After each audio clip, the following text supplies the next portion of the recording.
All right. Well, good morning and good afternoon, everyone, and welcome to day 2 of the Women Blaze Trails Festival. My name is Joe Grabowski, and I'll be your host for today. Yesterday was the International Day of Women and Girls in Science. And to celebrate, we launched a 3-day virtual festival featuring women in science, exploration, conservation, adventure, engineering, photography, filmmaking, and more from all across the planet. This is year 2 of this amazing festival. And there's a simple goal for this. We want to celebrate incredible women doing incredible things around the world, day in and day out. So all weekend long, we'll meet women on the front lines of their fields, showcasing their stories, work, challenges, adventures, research, and expeditions. So this festival is put on by Exploring by the Seat of Your Pants. Our goal is to inspire the next generation of scientists and explorers. We do this by bringing those on the front lines of science, exploration, and conservation live into classrooms across North America through virtual guest speakers and field trips. So since 2015, we've hosted over 3,000 live events, connecting 500,000 students with scientists and explorers in 95 countries. What we do is and always will be free for classrooms everywhere. If you have never visited our site before, there's the link down there, exploringbytheseat.com. February is one of our favorite months. In February, we kick all the men out and we host women in science and exploration from all around the world. I think we've got somewhere in the neighborhood of 45 live events on the go this month for classrooms to join into. If you are a teacher tuning in, check out the website. If you're a parent, check it out with your student or with your kids at home, or share it with your students' educators so they can check it out. We have a library of probably about 2,000 past events that can be tuned into at any time on our YouTube channel. So do take a few moments and check out that website. All right, it is time to get day 2 going, and I'm so excited for where we're heading now. We're going to head live to Kenya right now, and we have Shivani Bala joining us. She was born and raised in Kenya, and she believes that the key to lion conservation is working in partnership with local communities. So she founded Ewoso Lions in 2007 to promote coexistence between carnivores and people, a project she now co-leads with her team. So together with her team, she works with communities to reduce livestock loss to carnivores and monitors the existing lion population within the Samburu Isiolo landscape in northern Kenya. So let's bring her in live with us right now. Hi, Shivani, how are you? Hi, Joe. I'm great. Can you hear me okay? We've got you coming in loud and clear. I know you're a little remote today, but it's looking good so far. Looking good so far, and we're going to hope this connection lasts, but I'm feeling very positive about it and very excited about the next hour. All right, amazing. Well, look, I'm going to let you take over for a little bit. We've got 2 incredible speakers who are joining you, and we're going to take some pauses as well for some questions. So those who are tuning in live on YouTube, please take a moment to introduce yourselves and then to start sending some questions in for us. But for now, Shivani, the floor is yours. Thanks, Joe. So I'm just going to share my screen quickly. And here we go. So let's try this. There we go. So I'm really, really excited today to introduce to you an amazing lady. She's called Menteli. And for many years, this was back between 2007 and 2013, I'd only worked with young Samburu men, the Samburu warriors. And this young lady was not having that camp at Mount, and she became a very familiar sight to me every single day when I drove into camp. And the reason she was there is she would come to me and say, "You need to work with me. I also can do lion conservation.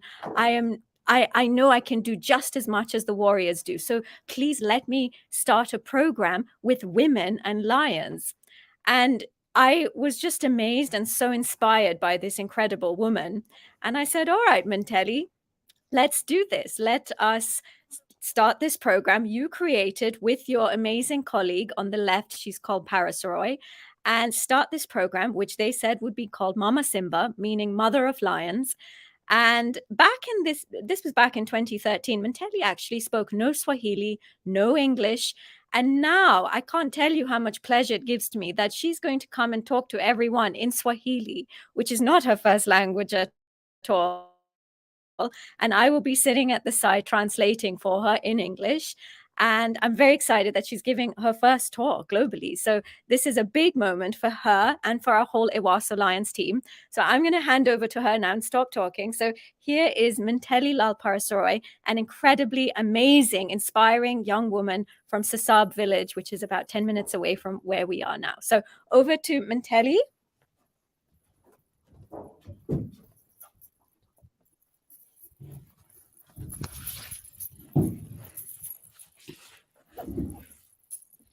Hai, hapa ni Samburu.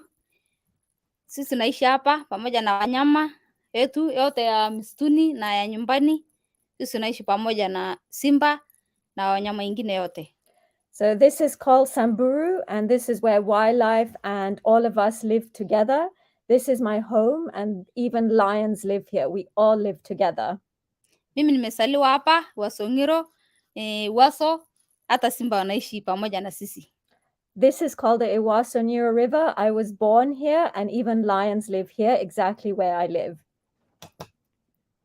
Sisi tunapenda simba yetu. Hii ni simba yetu ya hapa tu Samburu, na sai simba yetu unakuwa mingi kidogo kwa sababu sisi tunasaidia simba sana. These are our lions. We live with them, and even their numbers have gone up because we've really been helping them. Lakini simba iko na shida kidogo kwa sababu hakuna chakula, kwa sababu nyasi hakuna sahi nyasi. Na kama hakuna nyasi, hakuna hata chakula. But lions face a lot of problems, and here you can see there's no grass. So lions don't have enough food because their food also don't have enough food. And these are some of the problems lions face. Ng'ombe wanakufa, hata wanyama yetu ya msituni wanakufa, hata simba wanakufa kwa sababu hakuna chakula.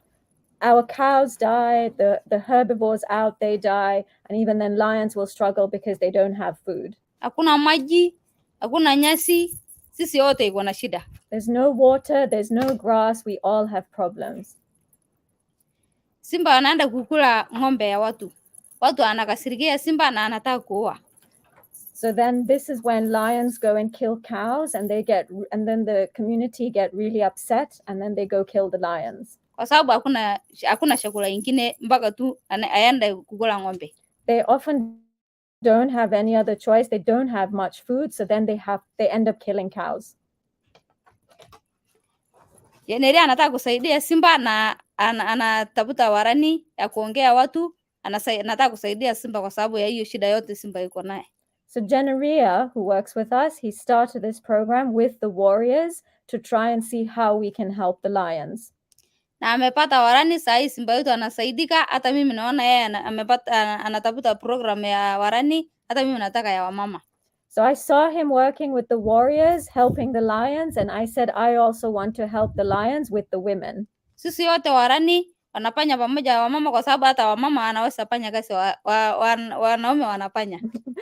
And also the women can do exactly what the men do. So we wanted to start our program and do what the warriors do. Sana hiyo wanyama ya misuni unasikia kitambo ni ya wamama, lakini wamama sahi wanataka wachike hiyo wanyama yetu kurudisha. We used to believe that wildlife used to belong to us, and then it went away, but now we want to bring them back. Sahi mimi nafanya pamoja na warani, sisi naenda kutafuta simba, na hata warani pia wanaenda kutafuta. Mimi naendesha gari yangu, anaenda kutafuta simba. I also now work with the warriors. I look for lions. I drive my car, and I work with everyone to do the lion work. Sisi nataka shule, kwa sababu warani mimi naona warani anaenda shule, hata pia wamama wanaweza enda shule. Mimi naomba watu ape mimi nafasi ya kusoma. Sisi wamama wanasoma. I saw that the warriors used to go to school, so I asked, even I want to go to school, and I want the women to go to school. So I asked for the opportunity for education. Na wamama anacheka kwa sababu anapenda kusoma, na Sai anaanza kusoma, sio watoto lakini watu wazima kusoma ni ngumu sana. So here you see them laughing because they're really enjoying it. It's not easy for them because they're older, but they all know how to read. Sisi tunatumia sauti yetu sana kusaidia simba kwa community yetu kuongea kwa sauti kubwa, kwa sababu sisi tunataka kusaidia wanyama sana sana simba. We use our voices to talk to the community about helping lions, and we use our voices, we talk to the community, and we talk about wildlife, but mostly lions. Hata mimi nimeenda Amerika na naenda kuongea sauti kubwa sana huko kusaidia simba. I even went to America to talk about lions. I used my very loud voice to talk about lions all the way in America. Na mimi nimependa simba sana kwa sababu mimi naenda Amerika kwa sababu ya simba. And I really like lions a lot because I even went to America because of lions. Watu wengine hawasienda Amerika lakini mimi nimeenda kwa sababu ya simba. Lots of people don't get these chances, but I went because of lions. Sisi najua kusoma, wamama yote wanajua kusoma, hata mimi najua kusoma na wengine yote wanajua kusoma. Sisi tumeomba kusoma lakini sasa hivi naendelea kusoma. We all know how to read and write, and we're continuing really well now. Sisi naanza kushona simba kidogo, sisi nauza, lakini saa hii hakuna mahali sisi nausia simba kwa sababu ya corona. Saa hii sisi naendelea kazi nyingine naosha ya kushona. We had this program before where we would make all these beaded lions, but COVID made it quite difficult, so we're just focusing on all our other activities now. Mimi nimeona Shivani anaendesha gari, pia mimi nataka kuendesha gari. I used to see Shivani driving, and then I said I also want to drive just like her. Naenda Nanyuki driving, naenda kukaa mwezi mmoja, lakini mimi sipendi kukaa huko, lakini nimekaa mimi nalia kila siku kwa sababu mimi sipendi huko na napenda kuendesha gari. I went to a place called Nanyuki and spent a whole month there to learn how to drive. I really didn't like it. I cried every single day, but I really wanted to learn how to drive, so I stayed. Lakini hakuna mama ingine ya Samburu anaenda driving, ni mimi tu peke yangu. Mama ya kwanza ya Changa anaenda ku driving na hakuna kujua kusoma, hakuna lugha yote mimi nasikia, hakuna yote. I'm the first woman, a lady who wears beads, who knows how to drive. I didn't even speak the language that I was taught in to learn driving, but I did it. And I'm the first woman who does that. Lakini wamama mingi saa hii anataka kuenda driving. Saa hii iko mbili anaendelea ku drive gari huko mahali anatafuta license ya kuendesha gari, kwa sababu mimi nimeonyesha wamama njia, hakuna njia ngumu, yote ni rahisi. I have shown women the way. I have shown them that nothing is hard, it's easy. And now there's so many other Samburu women who also want to go drive because I've shown them that it's possible. Ni kukundi yangu ya mama simba, sisi nafanya hii yote ni mama simba anafanya kazi ya simba na ya community yetu, kuongea sauti ya simba kwa community yetu kwa mahali yote, lakini si wamama aishi pamoja, wanaishi mbalimbali kwa sababu sisi nataka kusaidia simba sana. These are the Mama Simba women. We don't all live together. We live in different areas. We want to help lions in all places, so they're all spread out. And these are the women who are working to help lions. Hii simba yetu naitwa Naramat. Sisi napenda hii simba sana. Simba yetu ya Westgate, lakini saa hii haiko. This was a lioness called Naramat. She was a lioness from Westgate. I really, really liked her, but she's no longer. Lakini iko watoto yake. But her cubs are alive. Bado sisi tunafurahi kwa sababu iko watoto yake. We're still really happy because her children, her offspring are here. Hii watoto ni yake. These are her children, her offspring. Ingine naitwa Masanduku, ingine naitwa Narasha na Maroroi. They're called Masanduku, Narasha, and Mararoi. Na sisi napenda hii simba sana. Ni hapa tu karibu na sisi, karibu hata na kambi yetu. I like these lions so much, and they live right here, even just close to our camp. Hata community yetu anapenda hii simba sana kwa sababu haendi kukula ng'ombe, hayakuli kitu ingine. And even our community really likes these lions because they don't kill cows and they really do accept them. Hii watoto ni watoto ya Naramat. So this is now Naramat's offspring's offspring. This is Naramat's grand cubs. Wakati mimi ya kwanza naona hii watoto ya Naramat na moja amesaa watoto 2, ingine amesaa moja. Sisi napenda sana, mimi nimefurahi sana sana. I was so happy when I saw these cubs. One of the females had given birth to 2 cubs and one female gave birth to another cub, and I was so happy when I saw them for the first time. Sisi kuna shida kidogo, maji nimekuwa kidogo, hata nyasi amekuwa kidogo kwa sababu ng'ombe yetu amekuwa mingi sana.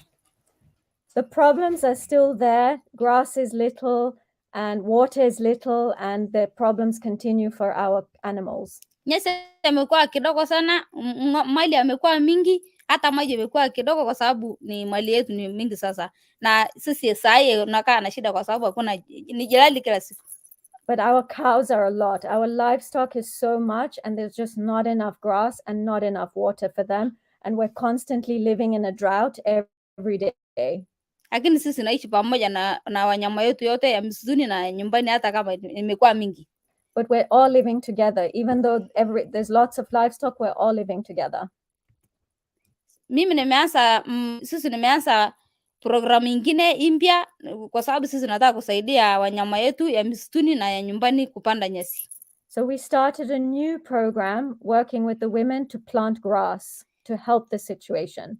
Sisi nasaidiana na Grepi kufanya hiyo kazi yote, ndio sisi wanyama yetu yote asaidike.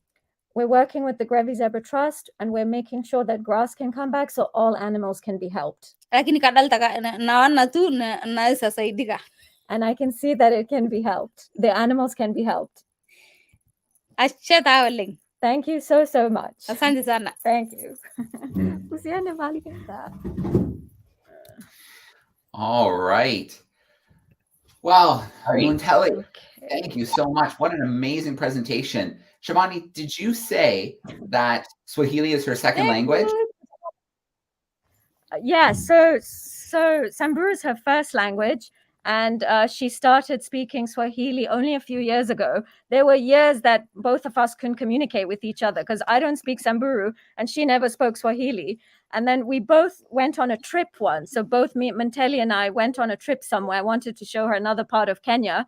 And I said, how are we going to communicate with each other? And in 4 days, she was talking Swahili. And this was a few years ago. And now she's fluent. I mean, look at her. She's talking Swahili as if she was talking this her whole life. Absolutely. You would never know. She sounded absolutely incredible. What an amazing presentation.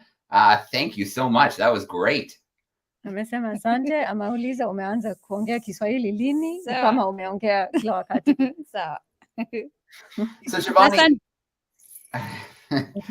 we have some incredible viewers tuning in saying hi today. Virginia Beach in Virginia, in the US, Germany, the UK, Argentina, wow. Saying hi right now. So that's so great. Now's the time. Oh, Brazil as well. Send your questions in via the chat and we will ask some of those questions. But the first question that I want to start with is about lions more specific. Did you always love lions, or was this something that happened over time? Question from Munteli? Yeah. Umependa simba wakati like kitambo ama ulianza kupenda simba baadaye? Ama umependa napenda siku hizi kwa sababu wakati mimi naishi nyumbani hata mimi sijaona simba. Sijakaribia. Nasikia tu iko simba lakini mimi sijaona yeye. She likes them now because before she never saw lions. Before she was working in this program, she only heard lions, but she would never see them. She knew they were sort of in the area, but she knew nothing about them. She didn't really know anything about them, and she never actually saw them. So she said, but now I see them, and so now I really, really like them because I see them all the time. Wakati wasoleo wanajafanya kazi ya simba akona shida.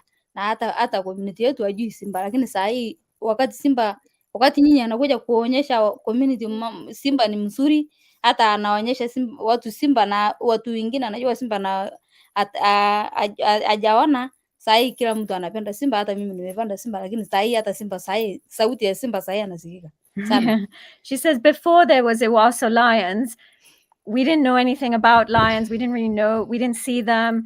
But then Ewaso Lions came and started working with everyone and told them about the importance and showed them lions. And now we hear lions. And so now is when everyone's really excited about lions because we actually know more about them. Simba wakati hiyo simba kuua ng'ombe ya mtu, watu wanasema ataenda kuua, lakini kutoka Ewaso Lions anakuja kusema simba ni mzuri. Hakuna mtu sahi anaoa simba, lakini watu tu wanataka, lakini hawezi uwa mbele yetu. So before Ewaso Lions, when lions would kill cows, the community would go out and kill the lions. And it's only after Ewaso Lions started and the work began that everyone realized that the lions are really important and there's not many left. So they stopped killing them and they're working together. All right. That's so amazing. And, you know, we've got a question here coming in via the chat. And so Beth would like to know, do the children of Mama Simba, do they show interest in the conservation work as well? Are they able to help out with the conservation work?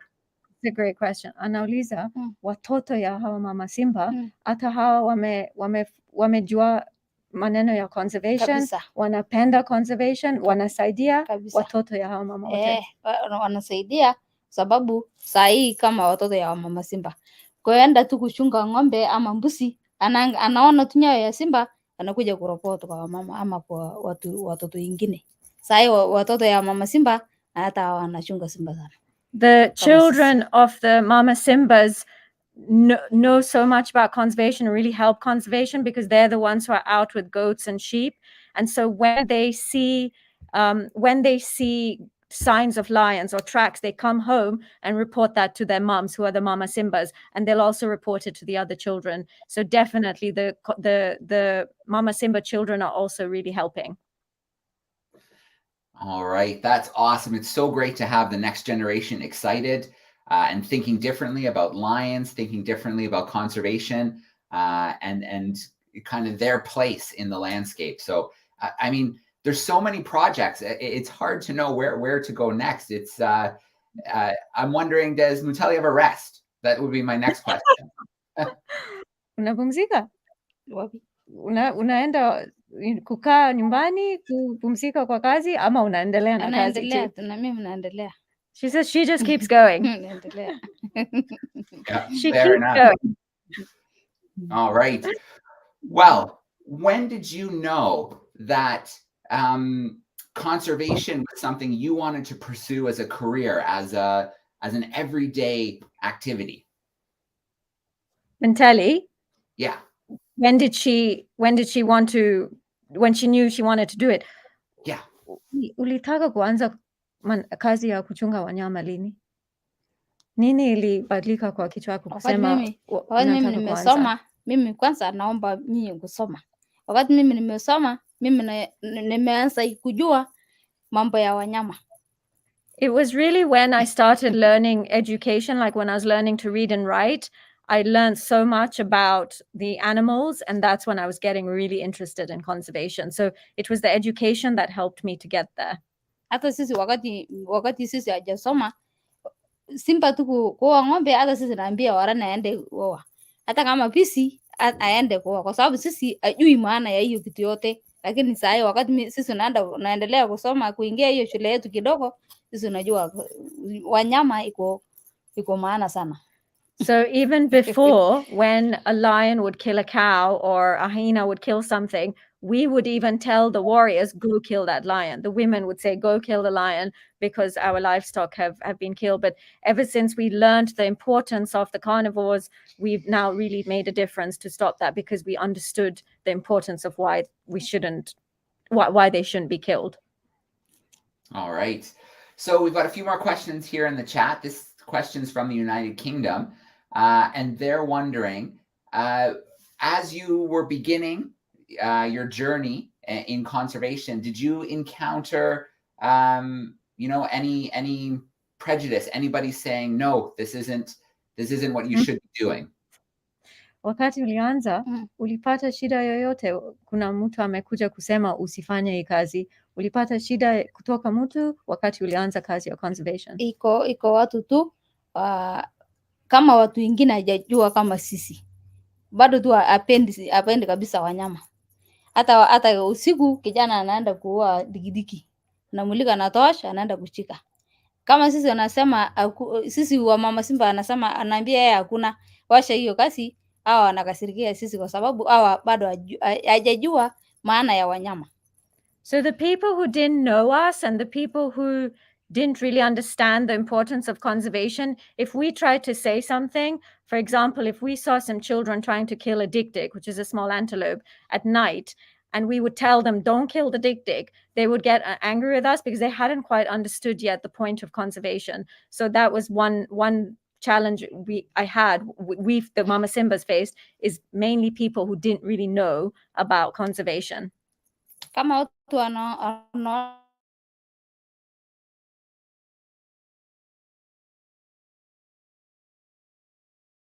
na kama mtu anataka kufanya kitu kwa pisha hiyo kitu mpaka sisi hawezi sikia hiyo kitu yake, hiyo kitu yeye anataka kufanya na wanyama.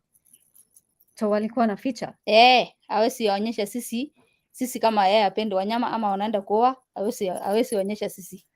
It got to a stage sometimes where they would actually even hide it from us because they knew we were trying to stop them from doing bad things. So then they would hide it from the Mama Simbas.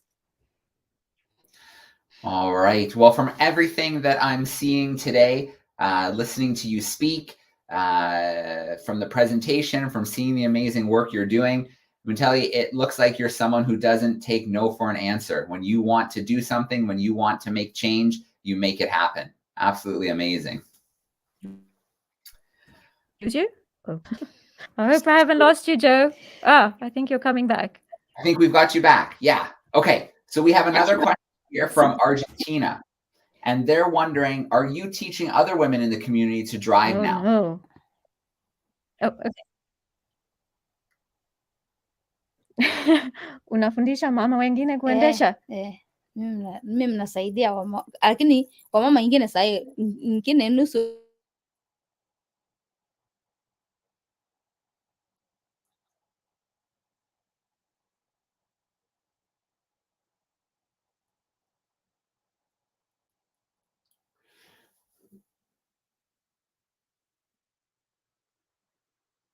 Okay, so we are connecting from Kenya in the field right now. So it looks like our connection, we may have had a break in the connection. So I'm going to give it a minute here.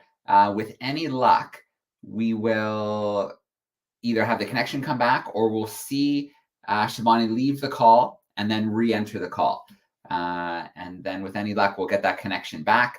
And then we'll have our second speaker, Jessica, join us with Shivani. So we'll just give it a moment here. Well, lakini ingine wanataka, lakini kama mimi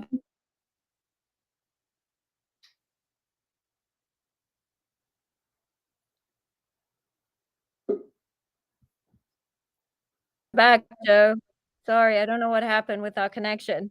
That's okay. We have you back now. We lost you just when she was about to answer the question about is she teaching other women in the community to drive? Yeah, so she says yes. If there's any women interested in how, a woman drives, she shows them. So she'll show them, this is how you drive a car. But what has happened is a lot of women have seen her drive and now are just wanting to go to driving school because they can't actually learn how to drive here. They have to go to a driving school very far away where she was miserable, but she persevered. Yeah, absolutely amazing. I don't know if you heard, you kind of froze on me when I was after Munteli answered her last question. And I just want to reiterate this again. From hearing Munteli speak, from seeing the presentation, all of the amazing projects, she strikes me as someone who does not take no for an answer, has a ton of passion, and is just getting incredible things done. Absolutely amazing. Anasema kusikia wewe kuangalia presentation ni kama wewe ni mama, hata wezi sema hapana, unaendelea na kazi. Hakuna kitu naweza kupewa shida. Uko na hiyo roho mzuri sana ya kazi. Yeah. She says nothing will stop her. Amazing.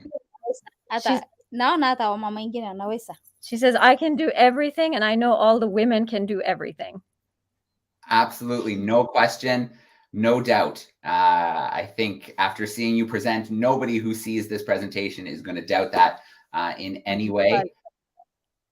Yeah, and thank you. I mean, I know this is your first live presentation like this, so it's an absolute honor to have you joining us this weekend and sharing your story. Thank you so much. Nasema asante sana, Asante nimefurahi sana. sana. Asante. Thank you. Thank you. Thanks, Joe. Thank you. All right. Well, Giovanni, I hate to say goodbye to Montelli, but I know we have know. another amazing speaker to share their story with us. You do have someone amazing coming up. So I'm gonna quickly just close Montelli's presentation and open Jess's. You've got another real treat in.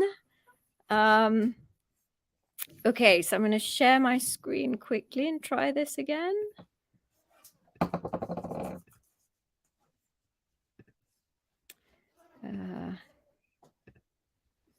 Here we go. Just bear with me. Okay, so yes, I'm really excited to introduce you to the next amazing lady we have with us here in camp. She is truly an inspiration. I wanted to give you a little bit of background as to how Jessica came into our lives. So for many years, we had wanted to do some work with domestic dogs in the area because the issue of diseases is spreading and it's becoming more and more of a problem here. We didn't really have much capacity, but we said, let's just do what we can do. And maybe a couple of times a year, let's get a bunch of vets, private vets who donate their time from Nairobi, come and vaccinate dogs against these deadly diseases, rabies and canine distemper. So we did that in 2019 and 2020. For 2 years, we did as many vaccinations as we could.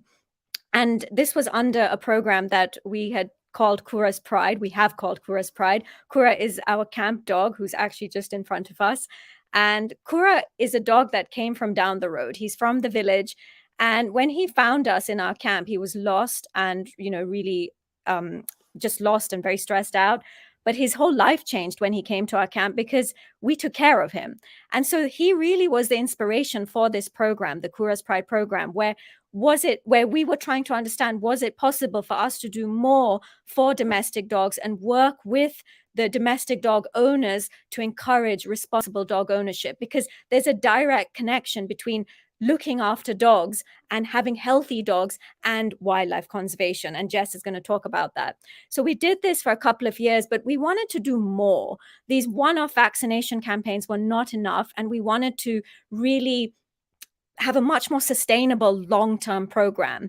And so last year we decided to really step up our efforts and have a permanent veterinary unit. And that is where Jess comes in. So Jess has been working with us for about 3 or 4 months, and she's truly incredible. And I'm going to hand over to her. She's going to tell you her story about her truly tremendous high impact work in this landscape. So over to Jess.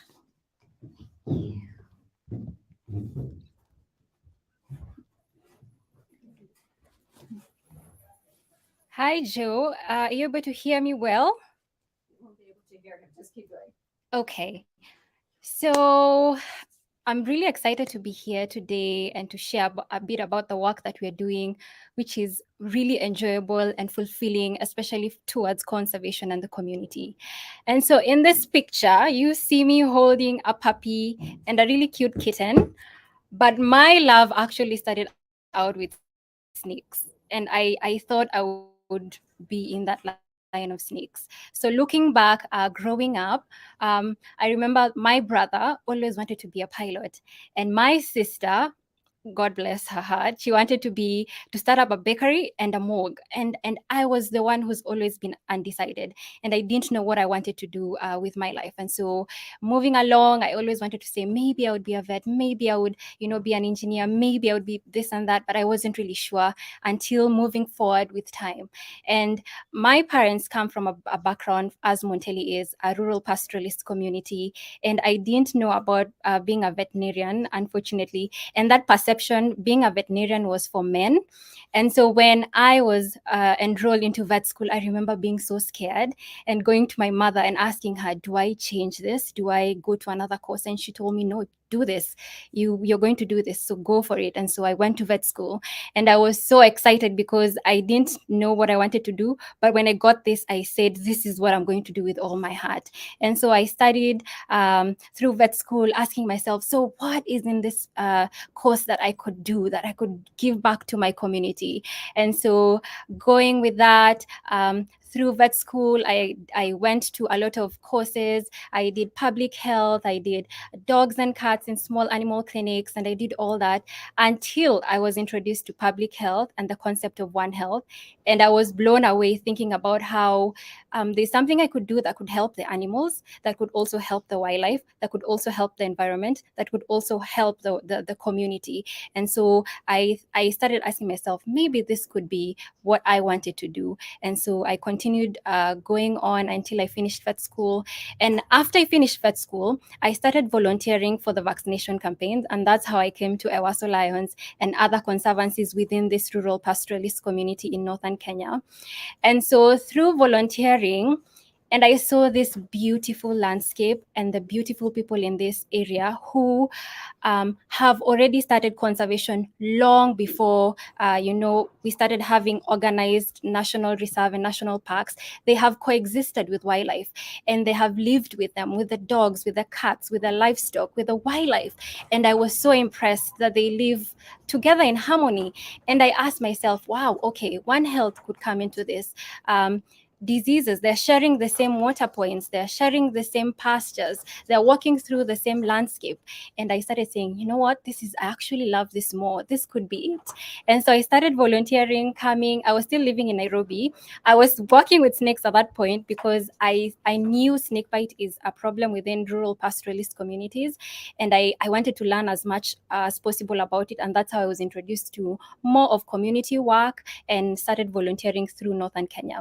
And so when I started volunteering in these conservancies, coming to Ewaso Lions, going to the neighboring conservancies, I really loved it. And so when I finished vet school and I wanted to do my internship, I picked up my phone, I used my Google Maps, and I moved to a town in northern Kenya, knew no one. And my parents were scared. They were wondering, who do you know there? Why are you going there? And I told them, you know what, this could be my path. And this is what I wanted to do. Let me try. What could be the worst that could happen? So I went. I had a bit of savings. I went to looked for a house. I came for a weekend, looked for a house, went back to Nairobi in a day, came back, cleaned my house, moved in the same day. I came with all the groceries so that I didn't have to get lost in town. And that is how I started working in a town in northern Kenya. And from then, I was always working within communities, vaccinating dogs and cats, moving around with other wildlife veterinarians in this area, and finding my passion and my love. And every day, knowing for sure this is what I wanted to do. This is what I want to do. Until this point, I am so convinced that this is what I wanted to do. And that's just a bit about myself. And that is how I am here working with Ewaso Lions within this community, working side with Monteli and other amazing people doing amazing work. So just a bit about the community here. As Monteli said, they are a pastoralist community. So they really value livestock. Livestock is their livelihood. So they live with all dogs, cats, donkeys, camels, all the domestic animals. They live sideways and along with them. And they share water points with other wildlife, lions, elephants. This is the Ewaso Nyiro River, as Monteli showed you. This is where all the wildlife, all the domestic animals, all the people come to take their water. So they really live closely to one another. And part of the community who are very important is dogs and cats. It's amazing how one man, an old man we met a few days ago, was seeing the work that we are doing. And he said that without having dogs in your homestead, it's like you're blind. They see it as you're blind. It's like you are not a full house. And so they really value their dogs because the dogs play a very important role in guarding the livestock when they're going out to herd, at night when they're sleeping, because there's wildlife, there's hyenas, there's lions. So the dogs are the ones who guard their domestic animals as they go out herding and as they're staying at home. And cats also play a very important role. And this lady was with us. We were giving a dog a drip who was sick, who is now fine. And she came with her kitten and was sitting with us, playing with her kitten and looking at the work that we are doing, and was so happy that finally there's someone who's able to give them veterinary services to their dogs and cats. And so moving back, Montelli has talked about the challenges that is facing conservation. And the environmental part of it is that there's climate change, there's no pasture, there's no water with the drought that is happening. But also part of the challenges that wildlife face and conservation is facing, conservation for lions, is the other aspect of diseases. And there are many diseases that cross through wildlife and come to domestic animals and move from domestic animals to the wildlife. And so that is why I'm here, to help bridge that gap so that we have one health, so that if the domestic dogs are healthy, the wildlife will be healthy. If the environment is healthy, we'll also all be healthy. And so we are teaching that to the community. And just emphasizing about diseases, one of the diseases that passes through domestic animals to wildlife is rabies. And this is a picture in Tanzania of a rabid dog going to attack a lion. And yeah, so this is one of the diseases. Among them is also distemper, which I'll show you a bit at the end. So these are among the challenges, that health challenges that the animals face, the domestic animals and the wildlife. And so that is why we have the Community Animal Health Initiative within the Ewaso Lions program. So basically, it's just a mobile vet unit, which I'll talk about a bit more. But we are not working alone. We are working together as a team, because through collaboration and partnership, we're able to achieve much more in conservation. And so we are working in partnership with Animal Care Center. We're working in partnership with the county government of Samburu, where we are. We're working in partnership with the Foundation for International AIDS to Animals. We're also working in partnership with Vet in Wild to ensure that we have veterinary facilities here, supplies and never run out. And we are based at Ewaso Lions, where we are right now, working within Westgate Conservancy, where Ewaso Lions works as well.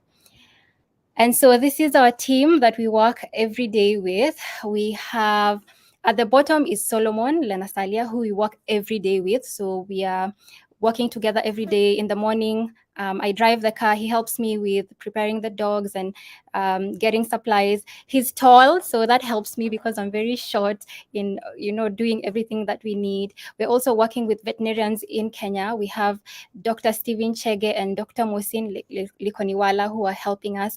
And we also have the amazing Dr. Shivani, who is always here in camp, helping me whenever I have any challenges within our vet unit. And so our vet unit is comes in form of a car. So we have a car with a tank at the top. We have an examination table on the side. We have cabinets at the back. And so because the communities are very far off, and even the homesteads are far from each other, so we move around, going to them, reaching the dogs and the cats when they're sick, or when we want to do neutering, or when we want to do any other activity. So our unit is a mobile vet unit. So this is the car, but we also have an office here at Ewaso Lions in Samburu, where we keep our supplies as well. And so other than going to treat the dogs and the cats there, they often stop us on the road because they know this is the dog and the cat car. They literally call us the people of dogs and cats, and we have owned it and we love it, and we're very proud of it that we're able to help in that sense. So many times children stop us along the road, like this child. She was just from school and she brought us her cat, and she was saying, vaccinate my cat because I know my cat can get rabies and I love my cat. I don't want my cat to have rabies. And it was very beautiful to see that. And so the vet unit has four main functions. So the first one is treatment of dogs and cats, treatment, vaccination, and neutering of the dogs and cats within this community. Our second role is emergency response. So when we have domestic animals that belong to the community that have been bitten by wildlife, either lions or hyenas or any other wildlife that has attacked domestic animals, so we go and try to mitigate that by treating the animals so that they get better. Our fourth objective is education. So we train the communities activities in partnership with Mama Simba, teaching the women, in partnership with other programs within Ewas Alliance, teaching them on responsible animal ownership, on One Health, of how it all interconnects, our health and the health of dogs interconnects with wildlife, and teaching them of these diseases, that rabies and distemper, that you need to vaccinate your dogs and cats so that they don't get it. And when we have healthy dogs, we'll have healthy wildlife as well. And so we have education. Our last function is on disease surveillance. So we always try and see if there's any disease that could potentially go to the wildlife within this ecosystem and within this landscape. And so this is me treating a camel that was bitten by a lion. And this was on my second day in camp. I had not even unpacked my clothes when I had just arrived last day in October. And so between October and at this point, we've done 87 responses, which is amazing. And we are glad that we've been able to mitigate that conflict by treating the animals so that there's no retaliatory killing within wildlife. And so this is us treating a camel that had been bitten by a lion. This homestead, they had 4 camels bitten by lions. A good thing it wasn't severe, and the camels are actually fine right now. We met them a couple of days ago and they're fine. Part of emergency response is treating domestic animals that have been bitten by rabid dogs. So unfortunately, rabies is endemic in Kenya. And so often we have stray dogs that are rabid moving across the landscape because they now have no owner. They're just moving across the landscape and biting other domestic animals or other dogs or even people. And so this man, he's called Letuno, had his donkey, his camel bitten by a rabid dog, and he lost 2 of them, which is so unfortunate because a camel is of high value and it's very pricey, very expensive, and it supplies milk to the family when there's drought, like at this point where we are. So we fortunately were able to go and give post exposure to the other camels, and they were well after the vaccination. And so we also respond to bites, rabid bites, as part of emergency response. So other than the emergency response, we also treat dogs and cats. We vaccinate them against diseases like rabies and distemper. And we also do neutering to control population so that we don't have a high proportion of stray dogs. And this is a dog that I found at a dispensary. I was sick. I was going to a clinic, and I found this dog right in the middle of the entrance to the dispensary. And I asked the people, alas, so who treats this dog now that you've gone to get medical services? And they all laughed and they said, oh, now that you're here, we are glad that our dogs can have veterinary services, which was really good to hear. And so so far between October and January, we've done 37 clinical treatments. So these are active clinical diseases within dogs and cats. And these puppies, the first time we saw them, we actually stopped on the road, and the kids came and told us, you have to come and see these puppies. They are not well, they are sick, and we really love them. And so we left our car because it's far. We had to trek. We went there. We treated them. They were very severe, and we told the owners, we don't know whether they'll be okay, but we will do our best. And fast forward, beginning of the year, when we went to see them, they were healthy and happy and strong and bigger, and the owners were so happy. They even brought more puppies from kilometers away, saying, we have a doctor, this puppy will be fine. And this lady handed over the puppy to me and said, take this puppy, vaccinate it, do all that you need to do to it so that it remains healthy, which was really good to hear. And so this puppy is eventually even made away with Solomon's shoe. So eventually he had to issue vaccination cards without a shoe, which was really funny, but we were glad they're healthy and strong enough to do that. So that's clinical treatments for us. We also do vaccination because prevention is better than cure. And so we vaccinate against rabies and distemper. And this is a very unique dog who's called Longiron. And this was our previous vaccination campaign. Unlike other dogs, whenever they would see me, they would bolt and they would know there's a doctor coming for me. But Longiron just sat there and just waited for me to give him his vaccination, which was very unique and very amazing. And so from him, we're trying to teach the community on responsible animal ownership, on how to show your dog affection so that they're not scared. And so we are loving that. So this is vaccination for the dogs and cats. We also do neutering, as I said before, to control population so that we don't have a high proportion of stray dogs and cats. And so far, between October and now, we've done 101 neutering, castration, and spays. And so this is the first time we were doing castration, and the owners were very amazed. They had never seen a dog going under anesthesia, and so they all sat down waiting to see, so will this dog wake up? Will this dog be fine? And so this is the first dog that we ever castrated. He's called Mwangi. And he saw us. We were going to do other veterinary work within where he lives, and he came bolting to us and wondering, who's this dog? And we finally recognized him. He's the first dog that we ever castrated, and the owners were happy, and everyone was now saying, yes, we've seen it. We've seen the dog is fine. The dog is healthy. The dog is no longer going to stray for months, and we don't know where he is. And everyone is now saying, okay, yes, this is a good thing to do so that we're able to have healthier dogs and less population of stray dogs. We also do a lot of education. We partner with Montelli and other programs within Ewaso Alliance to educate them. As we're talking about conservation, we're also talking about responsible animal ownership. We're also talking about diseases that spread from wildlife to domestic animals and domestic animals to wildlife. And on the left is us showing a film to the women within the Sasab community, talking about responsible animal ownership. On the right, we have Solomon having a poster on distemper and explaining how canine distemper spreads. How do you know that your dog has distemper? What do you do to prevent it, which is vaccination? And so the communities are becoming more aware on what to do. We always have amazing good days and amazing stories to tell, but unfortunately, that's not always the case. We also have really hard and sad moments as we are working within this community. And so currently, this is one of the times that we are facing canine distemper.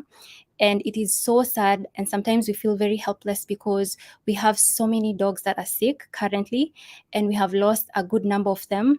And we have about 40 dogs that we are currently treating, and there's only 2 of us. And it's very sad that we are losing them. And this has been a good opportunity to educate the community on the importance of vaccinating your dog, and also seeing how much of value the program is, because it's helped save a good number of dogs from the disease that is currently happening. And so this lady, I remember this was a week ago when we now had the outbreak of canine distemper starting, and this lady looked for us. She looked for us everywhere. She called camp and she said, I'm bringing my dog to you. If we don't know where the vet is. I had gone to another location to treat other dogs who had canine distemper, and we didn't have reception. And she said, I'll bring the dog, carrying my dog myself to bring him because I value my dog. And the community members were laughing and saying, hey, you're going to go and look for the vet to come and treat just one dog? And she said, yes, because this dog is of value. This dog saved one of my other dogs that had been bitten by a hyena. This dog is of value because it watches after my domestic animals.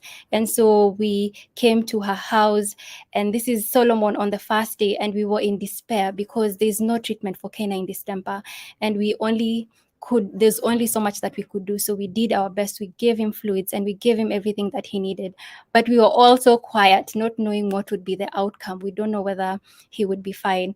And happy enough to say, today in the morning, I just passed by their house, and the dog is healthy and fine and looking good. And it gave us so much hope that despite the ongoing disease, there's still many, and our efforts are still bearing fruits in helping the dogs that are currently sick. And so those are the tough times that we are currently facing. Despite that, there are many people within the community who give us hope. Among them is this gentleman here. He's called Francis Landrop. He's a staff at Ewaso Lions, and he is a great example of responsible animal ownership. And he is an elder within this community, and he is using his voice to tell the other elders, because they have a big say within this community, to take care of their dogs. And just to quote him, he always says, if you take care of your dog will take care of you. And that has been the motto within so many people within this community, that we need to take care of our animals, because they will take care of us. If we feed our dogs and give them water and vaccinate them, we will have healthy dogs, and our community will be healthy and happy. And so we're always encouraged to see them. And I have to say, they're among the healthiest and the happiest dog within this community. And we're always happy to pass by their home every day and see them looking very happy. And so that is just a bit about the work that I'm doing. And I'm really happy to be able to share it all with you all. So thank you. All right, Jessica, amazing job, amazing presentation. Thank you so much for sharing the work you're doing with us today. And, what a program. And the first thing that kind of came to my mind was when you were sharing your story at the beginning, when you I want to go here to Northern Kenya. I don't know anybody, but I'm going. And this is what I want to do. This is what I want to take that chance. So, that's risk taking to follow your passion. I'm wondering, what advice would you give young women who want to, take a chance on a career, on following a passion? I would say go for it. What's the worst that could happen? So I'd say go for it, because if you don't do it, you won't ever know. At least if you try, you'd say, I tried, and these are the pitfalls, and this is something I could do better. So go for it. If you don't try it, you will never know. So go for it.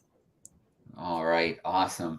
Well, I love that you started with a passion for snakes as well. When I used to teach in the classroom, I'd always have a corn snake in the classroom so that students could see that snakes aren't as scary as everybody makes them out to be. And they're actually really cool creatures.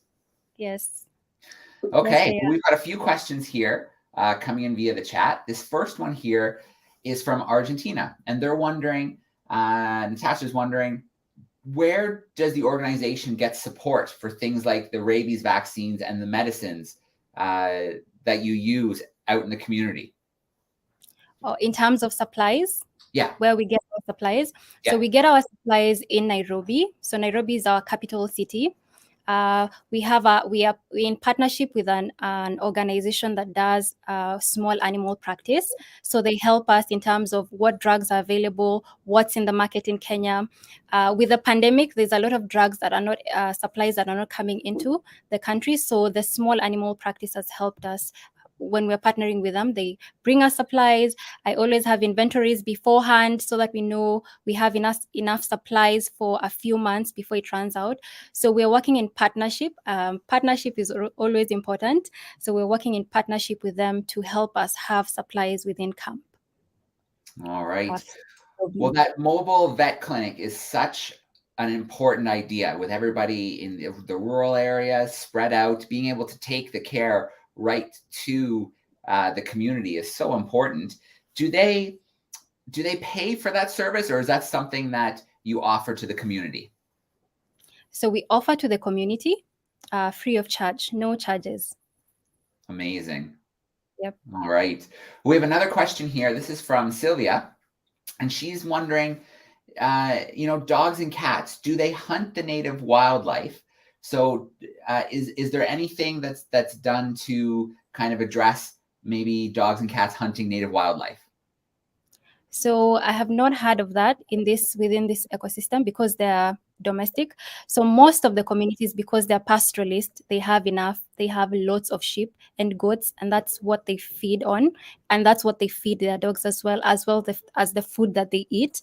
So we have not had of that within this community, especially because they are a rural pastoralist community. So they have plenty of livestock for themselves and for their animals, especially dogs and cats. Yeah, and it sounds like that the pets are highly valued, especially the dogs. As you Yes. mentioned, that without dogs, you're blind, right? They're so important in the community. That early warning system, that kind of protective system for the livestock. And it's like the gentleman you mentioned earlier saying that, being a good dog owner leads to having good dogs. So it sounds like there's a lot of really good support. So another question here, this question, let me just double check where it's coming from. Oh, this is from Germany. And they're wondering, where does the financial support come from? Does it come from the government, from donations? where does the support for the program come from? So the support for the program purely comes from donor funding. So we depend on donor funding to run the program, purely on that. But we partner with the county government because they're over us. But in terms of the running costs, it's purely on donor funding. All right. You know, what I really enjoyed was seeing the pictures out in the community of people with their pets. I think sometimes when you think of Africa, you think of out in the grassland, you think of the lions and the giraffes and the elephants, and you kind of forget about that pet aspect and how all across the world they're so important to everybody. They really do become parts of the family, and even in rural communities, living amongst next to the lions and hyenas, pets are still a hugely important part of those communities. So you're doing incredible work. The program that you've built is amazing. I love the logos that you shared with, the wild animals, but then kind of looking face to face with the domestic animals as well, and how the health of one is directly tied to the health of the other, and then that's directly tied to human health as well. So it's an amazing program, and it's exciting to see the buy-in that you're getting from the community, where it seems like maybe they were hesitant and doubtful at first, but it seems like you've really kind of broken down those barriers. Yes, slowly. Yeah. Well, one last question for you, Jessica. What's next? Is there another program you'd like to implement? Is it you'd like to see the program grow into a larger scale? What are you hoping happens next? For sure, I look forward to when we would expand. As I said, within the northern Kenya, it's a rural pastoralist community. So the communities move through landscape. So there's no barrier or no fence to keep the next conservancy from moving within this community. The situation that we're now seeing is community members from other conservancy are coming into this conservancy because of lack of pasture. So they have all moved here.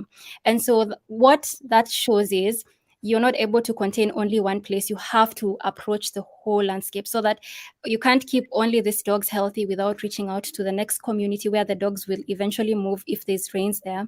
And so my hope is when we'll be able to expand and have more vet units within this area and have a bigger team to be able to reach out to them, so that we can be able to reach to other dogs and hopefully be able to reach to a good proportion of the dogs, where we'll now have a bigger proportion of the dogs healthy, and that equates to healthy wildlife. All right. Well, one more message here in the chat. Sylvia in Brazil is just saying, what an incredible and brave life story. You're very inspiring. And I just, our hour went so fast. Our time is almost up here. Jessica, obviously Montelli and Shivani, thank you so much for the amazing work that you're doing with Iwaso Lions through all these different community projects, really tying in the health of the community to the environment, to the animals, both domestic and wild. I want to share a couple links here. If people want to follow Iwaso Lions, there's the link you can follow on Twitter. There's the link where you can follow on Instagram. Jess, I have your Instagram link there if people want to follow along with the work you're doing, the adventures that you're having. And of course, I want to share the website here to Iwaso Lions. Please take a few moments, explore the work that's being done in Kenya. Support the work any way that you can. It's so important, it's so vital. And from what we saw this morning, it's working. It's changing the minds of community. People are getting excited about conservation, and we're seeing lion numbers climbing again. We're seeing healthier pets and domestic animals. Montelli and Jessica, you're so inspirational. Thank you so much for joining us today. And again, Thank you for having us. A pleasure to host both of you for your first live virtual events. We're so lucky. Thank you. Thank you as well. We're very excited. Thank you. All right. Thank you, Shivani. Thank you, Montelli. Thank you, Jessica. Enjoy the rest of your weekend. It was so great to see you. Thank you. Thank you. Okay. Well, what a great start to the morning. I can see backstage, our next speaker is there and ready to join us. Before I introduce her, I just want to take a brief moment here just to remind everybody that a big reason why we're able to do this weekend is through the support from Lenovo Education, Lenovo EDU. They're building an amazing community of educators, of explorers, of parents, of guardians, of people passionate about science and exploration. So do take a moment, visit the community, register, sign up. There's all kinds of great programs, blogs and things like that. It's a great community for educators as well, like-minded educators to gather and share with each other. So do take a few moments, visit the site. We'll share the sizzle reel a few times over today as well. But we do hope that you do take some time, register for the community. There's also a community in the UK and Australia as well, growing communities. Okay, well, from Kenya, we are going to head to South Africa now. I'm really excited to have archaeologist and biological anthropologist, Dr. Kenelope Mlapayana joining us. She is the first research fellow at the Center for Exploration of the Deep Human Journey at the University of Witwatersrand. She holds the title of being the first Black woman paleoanthropologist to act as principal investigator in the cradle of humankind in South Africa. She is taking on the re-exploration and continuing excavations at Gladysville Caves. She was also recently named a National Geographic Emerging Explorer. I'm going to bring her in live with us right now. Kenelope, good morning. How are you doing today? Hello, how are you? Good evening from South Africa. That's right. That's right. It's morning for me, but definitely getting later in the day for you. It is so great to see you. We're so excited to learn a little bit more about your story and the work you're doing. So I think the best thing to do is let you take over. Then we'll let the public take over with their questions. Excellent. Brilliant, Joe. That's a great plan. Thank you for having me here. I will say that I was very nervous about this talk, but let's see how it goes. So I'm going to share my screen a little bit here. Just give me a second. Joe, is my screen showing properly? Yeah, it's loaded up and ready to go. Cool. So my talk for you guys today is about the road to exploration. And essentially what I'm going to talk to you about is the story of how paleoanthropology in South Africa has changed as how I see it, right? So as Joe has mentioned before, I am an archaeologist at the University of the Witwatersrand. I am the first research fellow at the Center for the Exploration of the Deep Human Journey, which is headed up by Professor Lee Burgo, who is a National Geographic Explorer at large. And I myself became an emerging explorer for National Geographic in 2021.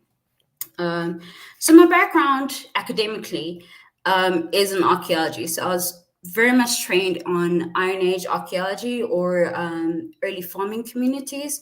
So I dig very well. And during my years of studies, I also ventured into underwater archaeology, where I became a team member for the African Slave Wrecks project, which has featured quite recently in National Geographic magazines over the past week for African slave wrecks in and around Africa. And South Africa was one of those spots. But also I am a bioarchaeologist or biological anthropologist. So that means that I study skeletons from archaeological sites. Basically, not trying to figure out where it is that we're trying to go, but figuring out where it is that we have been through the remains of our ancestors, whether they're modern or ancient. And the ancient part is really where I want to go, because that was sort of a left turn in my career. I was never really interested in fossils until quite recently, 2018, when I joined the Rising Star team. But anyway, this is the area that I'm showing you right now is a map of the cradle of humankind, which is centered in Gauteng of South Africa. The size of this area is about 52,000 hectares in size, so it's quite a big area.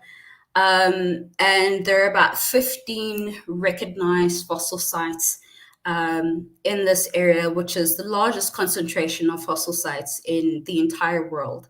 We make up at least 14% of the fossil record globally. And I have had the pleasure of working at 3 of the 15. in this area. And by 3 of the 15, I mean that only 1 is actually on the list. And by saying that 1 of the 3 that I've worked on is on the list should give you an indication that there are more than 15 fossil sites in the cradle of humankind. But the first site I'm going to take you to is Rising Star, which is this icon right over here. And if anybody is anybody, they know that in 2015, the internet was broken by South Africa by the discovery of Home Naledi, discovered at the Rising Star Cave. And Home Naledi was an incredible find because it was the largest collection of fossil remains within a single locale. I mean, they found about 1,500 bone fragments of a hominid, which is the largest collection ever to be discovered in a single site. And along with the discovery of Home Naledi bones came the recognition of women in science. And before you have the original underground astronauts, the 6 women who went down into the cave of Rising Star and collected the remains and actually studied these remains. And this is your original crew of underground astronauts. And this was in 2013 to 2015. And what not a lot of people know about is that there was actually a second expedition which gave rise to a second class of underground astronauts and explorers for the cradle of humankind. And we are known as the next gen underground astronauts, of which I was a part of. And this was a really critical moment in South African paleoanthropology because South Africans were starting to become involved more visually and in popular media sort of form in paleoanthropology. So yeah, 2018, I joined the crew and I got my first dose of spelunking, adventuring into caves and deep environments in which I thought I would never find myself in because I was never quite interested in fossils, believe it or not. And now my whole career revolves around fossils. But I had a great time with the Rising Star team, going into deep, dark caves, tight spaces, uncovering ancient bones that would tell the story of the human journey, adding to the map of becoming modern humans as we understand it. And of course, I wear my Bruce legs as a bride of Padge, a badge of pride, a badge of pride, because it's quite an adventure, and there are some difficulties to getting to the chambers where all these fossils are found. And it's, I embrace all the injuries that I get, even though it makes for pool parties being quite awkward to explain all the markings that have happened to my body. So yeah, I joined the team in 2018 and I've been part of the Home Naledi and Rising Star team since then. And I've been going down into the chambers, into the cave since then until 2019, continuously squeezing myself through tight spaces and getting to know my team members quite well, whilst uncovering more and more bones of Home Naledi and trying to understand the spatial distribution within the cave, like how the bones are distributed around the cave. So that's been quite interesting. But in 2020, the world sort of stopped. And I do know that a lot of labs, as you might call it abroad, sort of came to a standstill and that research stopped. And we couldn't fly in specialized scientists from around the world to Africa to study these bones, to go down underground. So basically, I mean, for a lot of people, majority of people, 2020 was a very hard year. And for me personally, 2020 was an incredible year, personally and professionally, because in 2020, when the world came to a standstill and we couldn't go back to Rising Star and work in close quarters, that led to the opportunity to go venture into other paleo sites in the country with local scientists. and we decided to go back. By we, I mean the Center for Exploration at Wits University, decided to take a look at a new site which was discovered in 2014, I think, during the height of Homo naledi. It's now known as UW105, and it was often ignored due to being in the shadow of Rising Star and the Homo naledi discovery. And we went into the site and we sort of took a first crack at it with local scientists. And this was my opportunity to be a leading figure as a young emerging South African scientist as a lead role. And from UW105, we have discovered some fantastic fossils. The most fantastic being the presence of a new hominid. And I will tell you that UW105 is about 200 meters from Rising Star. I think that's in my next slide. So it's not too far away from Rising Star, but there is this presence of another hominid on the landscape, and we need to venture out into this. So in 2020, 2021, we started a new expedition, the UW105 site expedition, where we use new methods of tackling a site. So UW105 is very unique in that it's different from Rising Star. We're not dealing with sediments or bones buried in a sedimentary context, but we're dealing with disassociated mining activity.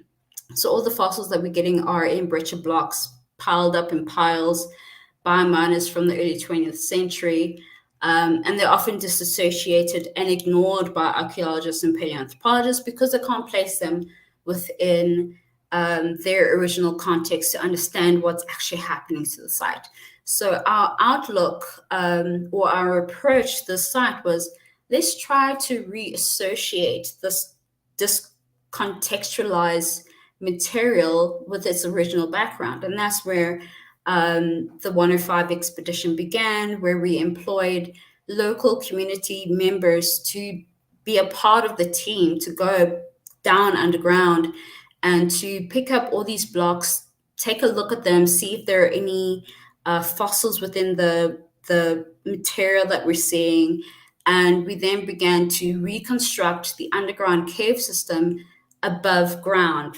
So that would give us an indication of trying to understand how the site formed and how the miners from the early 20th century approached the site. So like I said, UW105 is about 200 meters. So this is UW105. It's approximately 200 meters from Rising Star. It's a completely different cave system. And it's such a pleasure to work in because it's quite big. And you can see all these images on Google Earth if you try to sort of follow what we're doing. You can see that there's a reconstruction of the cave and all the mining dumps that we have discovered from the original cave system on the surface. So this is our reconstruction up here. And this structure right here helps us to understand how the cave formed, how the fossils are getting into the cave, how the fossil cave formation happens, and how the miners sort of tackled their way through the cave system. And we store all our blocks within a block storage center, which is not too far from the actual reconstruction of the cave. And this is ongoing research that is happening at the moment. And what Professor Lee Berger and I we have this approach of open science. So we started a YouTube channel called the Fossil Vault, where we document all the activities that are happening at UW105. So we do a lot of science communication, documenting, videographing everything that we do for the audience, for the public, to know what it is that we're doing and to expose paleoanthropology to people who might not know what it's about. So this is a form of science communication in a way that we're very proud of, and we'd love for you guys to subscribe to our channel, The Fossil Vault, and continue to follow into our adventures as we discover new hominid fossils and faunal material for the Cradle of Humankind in South Africa. And as I mentioned, I've worked on 3 of 15 sites in the Cradle of Humankind. And in 2021, when I became a National Geographic Emerging Explorer, I also got the title of becoming a principal investigator for Gladysville Cave in the Cradle of Humankind. And this was quite significant because never in the history of South Africa has a Black woman, a young Black woman, being the leading force or the leading voice in paleoanthropological exploration in the country. So I'm the first, and I'm going back to Gladysville, a site in which is not unknown to those in paleoanthropology in South Africa, and is a site that Professor Lee Burger started his career in South Africa about 25 years ago. So I'll be going back to Gladysville to sort of re-explore and prove that Lee didn't quite know what he was doing when he approached the site about 20 plus years ago, nor did Professor Philip Tobias or Robert Broom know what they were doing when they were approaching the site. And I mention these names because they're quite big names in paleoanthropology in South Africa. So one of my hopes is to prove that from the lessons that I learned from EW 105 and Rising Star and what I know about paleoanthropology and the study of the deep human journey so far is proof that, you know what, these scientists didn't quite know what they were doing. And maybe it takes a local South African to sort of uncover the mysteries of what is beneath the earth, Ditswa Moon. So we're looking forward to going back to Gladysville, and Gladysville is not short of any fossils. There are fossils all over, and I'm very looking forward to sharing this with the world with this whole approach of open access and the YouTube channel and my Instagram channels to share this knowledge going forward.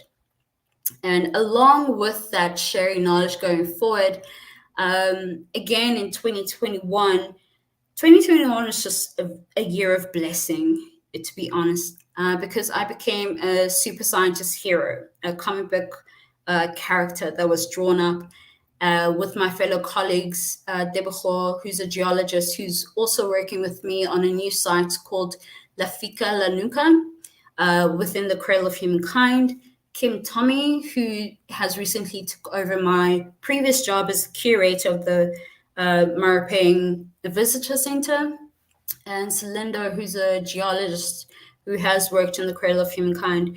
We are the first class of paleoanthropologists for the Super Scientists, which is a nonprofit organization that creates comic book characters or superhero characters for local children to showcase that scientists actually look like you and they're normal people, in a way to inspire young individuals into taking up a career that is not thought to be possible because you don't see people that look like you.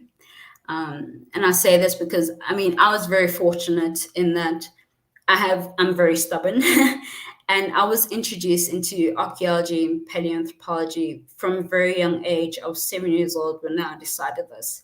And that's because I watched a cartoon. But not many children in South Africa are exposed to this sort of career field or associated field. So we came together, we now are part of this class of superheroes in the science, and at the moment we're creating a graphic novel or a comic book about our story, about our adventures, what we do in order to distribute it to children around the country who might not know what paleoanthropology is or what geology is, and just to give them hope that, you know, you don't have to become a doctor or a lawyer or a teacher. There are other career avenues for you to go to that bring in a sense of national pride as well. And by saying as I leave off, this is my last slide.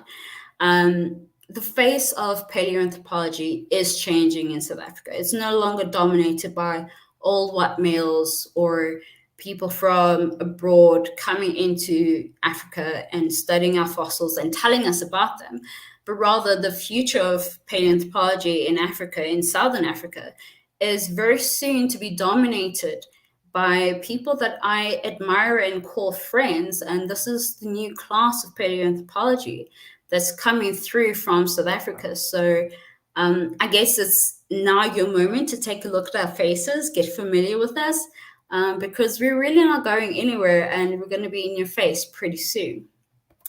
Thank you very much, Joe. All right. Well, Canelo, thank you so much for that incredible presentation. And I mean, where to start? First of all, it's so exciting to see that representation is happening, that South African scientists, their faces are being seen, their work is being recognized, and the roles are becoming larger. And so congratulations on an incredible 2020, 2021. It's hard to even figure where to start with the emerging explorership, with the expeditions, with the superhero comics. Amazing things are happening. And clearly you're a strong, powerful voice helping to make those amazing things happen. Yeah, I try to be a loud voice. All right, excellent. And that's so important, right? Is being vocal, taking risks, and putting things out there, because that's the way things get done. Yeah, no question. Yeah. I mean, it's the only way that things get done. If you're going to be quiet about it, nothing will be done. Yep. And we've been talking about transformation in the science for many, many years. And I think in 2018, I sort of broke down a little bit where it was enough about the talk. It's time to do the action. And that's when I really took a left turn in my career and started doing things that were scary. And It's paid off. Yeah, no, absolutely. No question. So as we, I can see questions starting to come in via the chat. We're going to work a few of those questions in, but I want to start very early. As a diver myself, I'm obviously very passionate about being in the water. And, I'd love to know a little bit more about those wrecks. What kind of condition are they in? What are you finding when you're diving on those wrecks, when you were diving on those wrecks? Right. So I started diving. Okay, first of all, so I have a very strong swimming background. I've been swimming since I was a child. I had never dived before 2012 when I moved back to South Africa from the UK. So I did my master's in the UK. Came back to South Africa, knew I wanted to do a PhD, but had no money to do it. And then got an internship at Iziko Museums. Mostly because I was a unique character in archaeology, a young Black female who could swim. And the curator was like, "Are you willing to dive?" So I was like, "Okay, cool. I'm willing to learn." So, that's how I got into it. I just took that chance and learned how to dive like a freaking Navy SEAL, jumping off harbor walls, night diving, having my mask and regulator ripped out of my mouth. All in preparation for Clifton Beach, which is where the São José is located. And Clifton is a very posh beach in Cape Town, South Africa. All the rich people are there. Like it's very posh. But the waters are so rough. Like my friend Sophie and I refer to Clifton as the washing machine. Because we were the smallest members of the team, and every time we went underwater, we'd be like rolled by the swells, not even waves, but like tiny little swells, and we'll be rolled over. So it was crazy chaotic. Cape Town is not an easy coast to dive on in comparison to Durban, which is more warm and calmer. So the shipwrecks in Durban are sort of in more good condition than those in Cape Town. Those are very much broken up and very difficult to get to. And I could go on for days about stories about that. All right. Well, I definitely wanted to hear a little bit about it. Maybe we'll have to connect again later because I'd love to hear more. Let's head over to the caves. We've been lucky enough at Exploring by the Seat of Your Pants to host Lee and many members of the team over the last few years at the Rising Star system. Lee had everything wired up, so we were live from the different chambers. So we've seen firsthand some of the challenges of getting into the cave, getting through some of those tight spaces.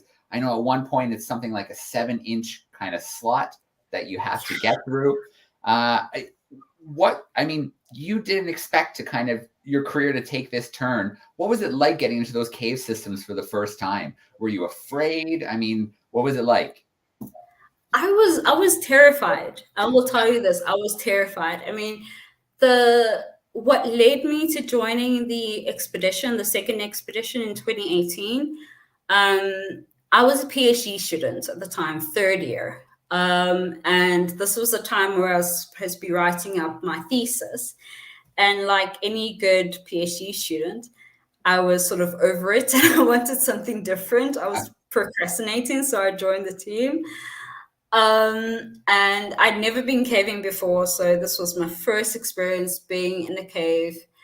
And Rising Star is not a piece of cake. It is something completely different. And I've been stuck a couple of times. And I'm not afraid to say it to anyone. I've been stuck. I've had my head stuck. I've had my hips and thighs stuck everywhere. There's a passage called Ballerina Passage that we had to go through during the training phase, where I renamed it into something that's not so delicate as Ballerina's Passage. Yeah. But it was quite difficult to get through.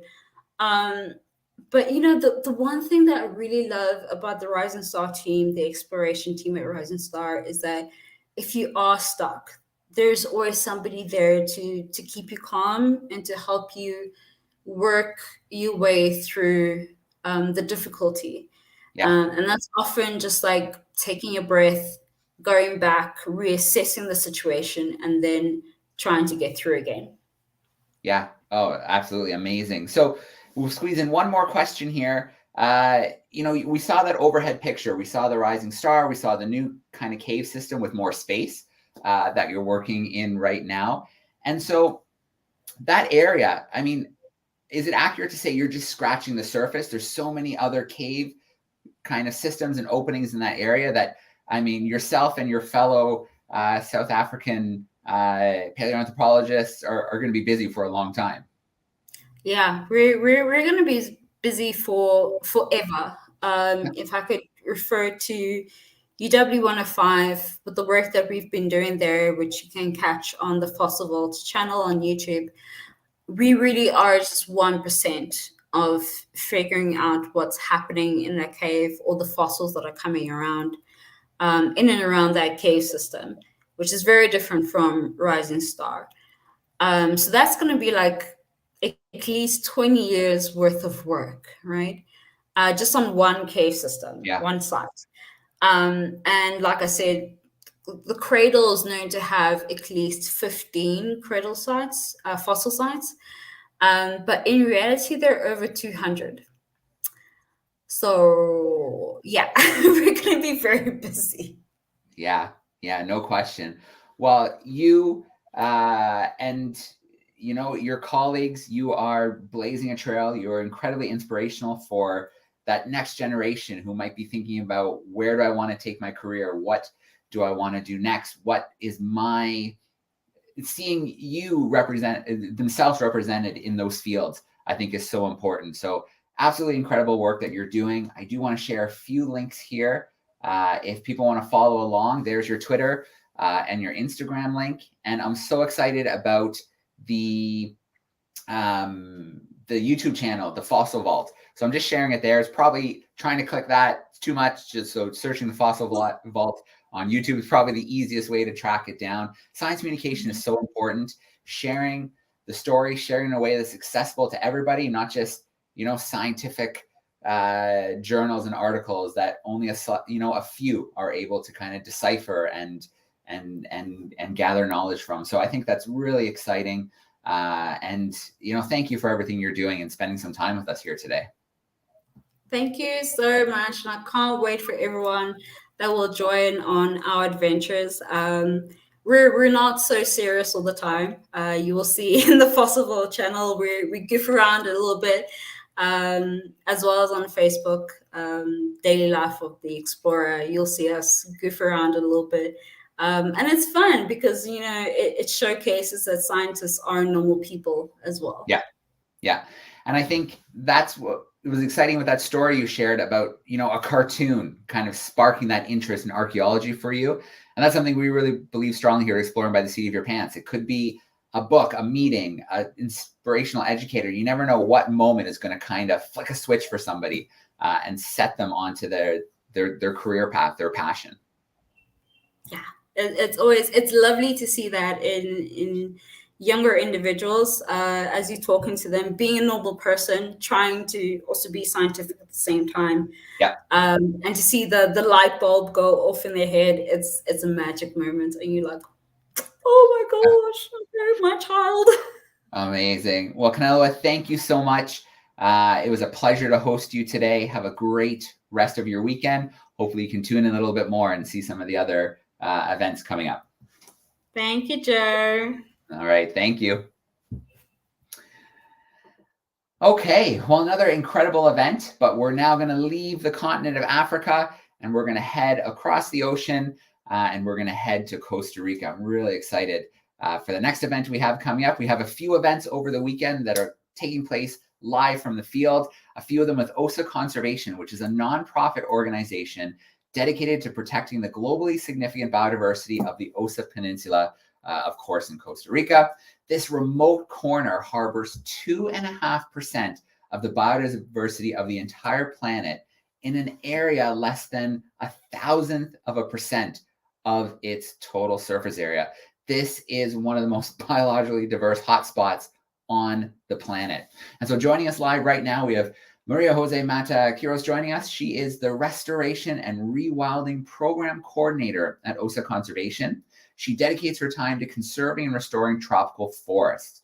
So as a solutions-oriented conservation scientist, Maria Jose develops novel techniques to kickstart rainforest regeneration and then shares these techniques with others to facilitate their success in their restoration initiatives. So let's bring her in live with us right now.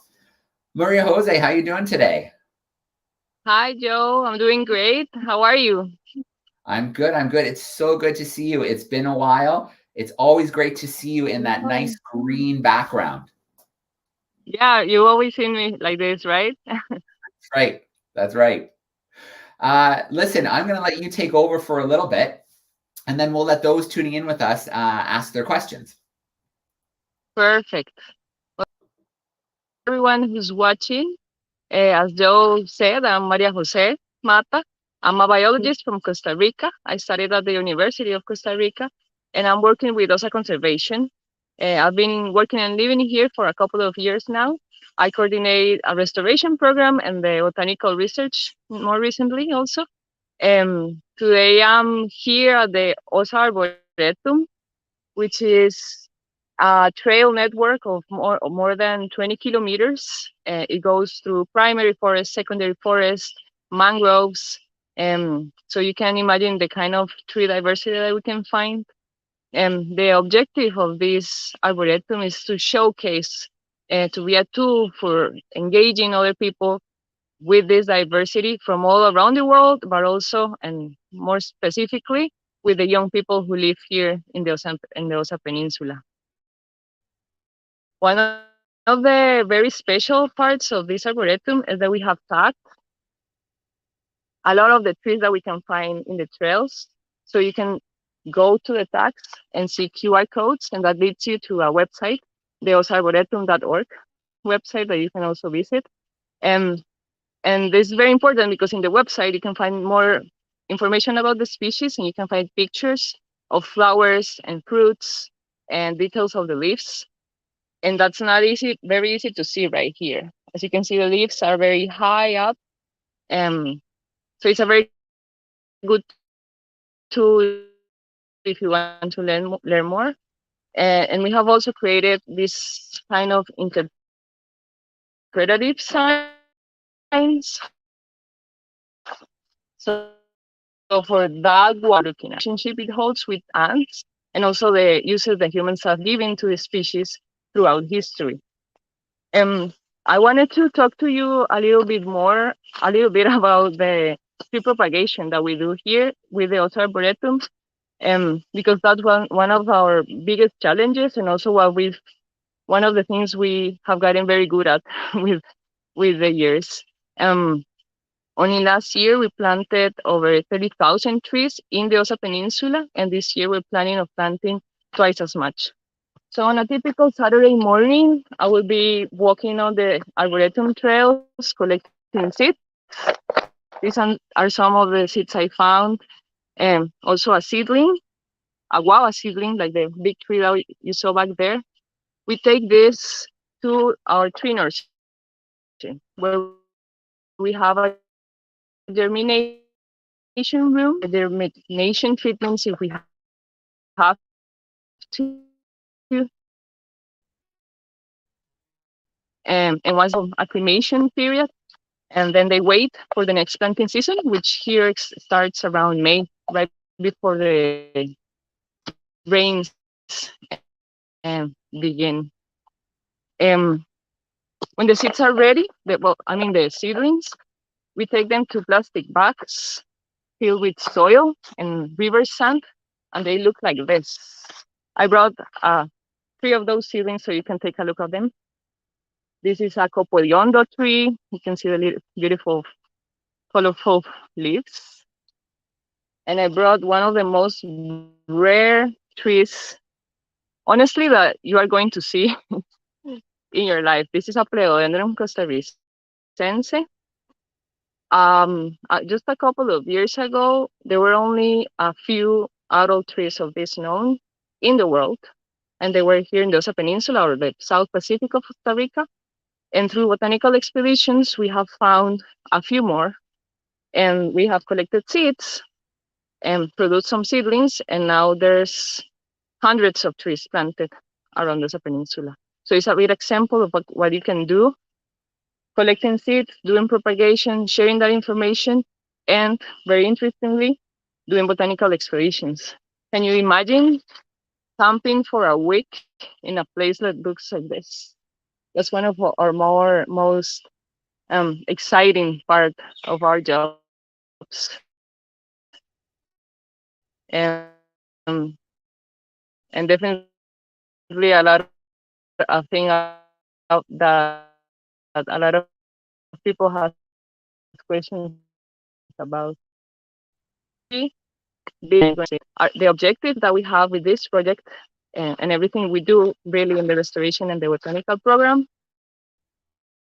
is to reproduce this kind of tree, produce information, share that with the other local nurseries and with everyone really, and take very good care of them and have them become the giants that they're meant to become, enjoying the Osa Peninsula forests. So this little guy can turn into this.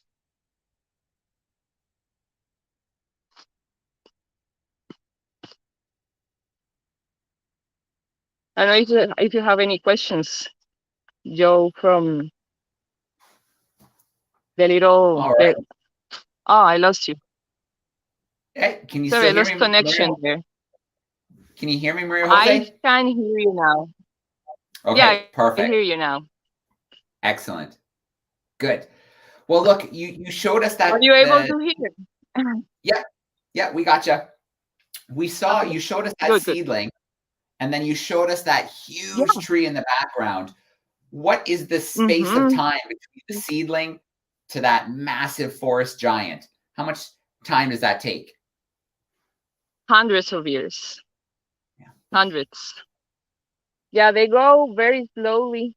They go grow a little faster in the first few years, but they get to a point where they grow super slowly. So this big tree right here is hundreds of years old. Amazing. Amazing. Those must be incredible walks in the morning, walking through the forest and picking the seeds, collecting saplings. for the tree farm. That is a massive undertaking. 60,000 trees. That's quite a goal for this year. Yeah. Yeah, we have, of course, a big team of very cool people working on this. Yeah. All right. Well, we have a great crew tuning in right now. Many of them have said hi in the chat. Many of them are saying things like, you're doing amazing and important work. That's from Kathy, who's joining us in Texas right now. So do keep a few questions coming into that chat for Maria Jose. Thank you. Maria, let's start right at the beginning. What brought you into conservation? Oof, well, you know, even just growing up in Costa Rica and being in close contact to nature, I think that helps. But also, I always lived I lived for a few years in a very rural area. So I grew up in the beach, in the forest very often. And I just was very like nature inclined. And then I started studying biology. And I love the academia and the research and everything. But being in the forest is what really makes me happy. And so I found that here and doing conservation work and specifically working in OSA conservation. All right. Well, you've been doing this for a while now, and you know it's obviously something you're passionate about. It's always great to be able to find something you're passionate about and make it into your career. But I'm wondering, early on, and maybe still now, are there any challenges you face as a woman in conservation?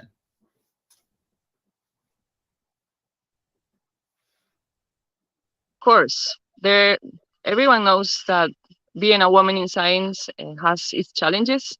Recently, I became a mom also, so that brings a whole new set of challenges from keeping the breastfeeding to dividing my time between science and motherhood and house chores and everything, even though you try to share everything, the loads of work, and just being a woman, you have a lot more in your head to begin with.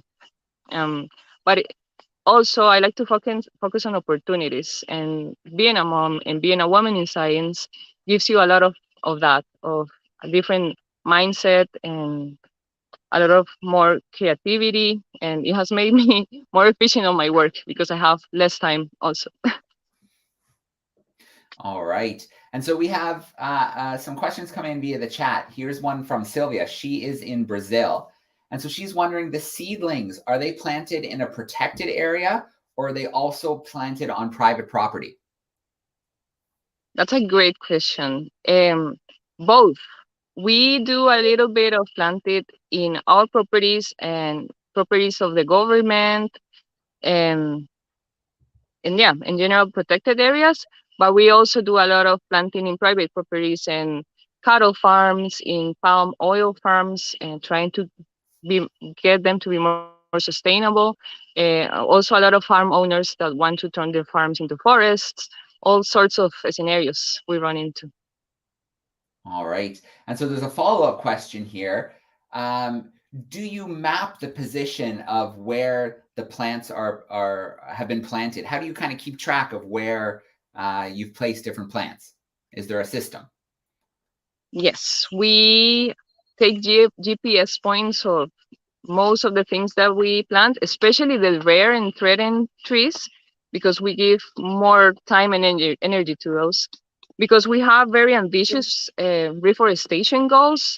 We collect seeds and propagate everything from fast-growing trees to slower growers. So if we go to plant 5,000 trees, maybe we don't have a GPS point for every single one of them, but we do keep track of the general area that we planted for sure. All right. Amazing. So we love taking virtual field trips with classrooms with OSA Conservation. And so we've definitely hosted you and your colleagues on several occasions. And sometimes we kind of check out those the experimental forest where you're trying different combinations of planting to see what's the best way to regenerate an area. So what are you finding is the best way to take something like a pasture, somewhere where cattle is maybe grazed? What so far is looking like the best way to kind of rewild an area of the rainforest. Perfect. Yeah, we should visit the restoration plots soon again with groups. Well, what we're seeing is that it does have an impact to plant pioneer species before you plant slow growing species, because they do provide the shade and help improve the soils before these other species come, and they have more specific needs, so to say. So we can plant them at the same time, or maybe the pioneers a little before. But the idea, or what we are learning, is that it does have an impact to recreate the conditions that will happen naturally, with the natural regeneration process, and help and speed up that instead of planting whatever you want. So just taking that into consideration helps. All right. And we have definitely seen, you showed us plots in the past where it's just kind of 1 or 2 species. And wow, the difference you see with that kind of mixture and how quickly some of the fast ones grow, the leaf litter kind of piling up and enriching the soil, things like bat boxes and other things to encourage, pollinators and seed dispersers. It's incredible work that you and the whole team are doing to Rewild. And then so important to share that with other projects. In fact, Sylvia's just saying now in the comments that she runs a small project on the south coast of Brazil in the Atlantic forest, and they're focused on endangered trees and bringing those back as well. So I'll share your social media contacts towards the end of the event, and maybe Sylvia can reach out with her project. So Kathy is joining us. Kathy's in the US, in Texas, and she's wondering how can we should talk with you. Yeah, absolutely. So Kathy,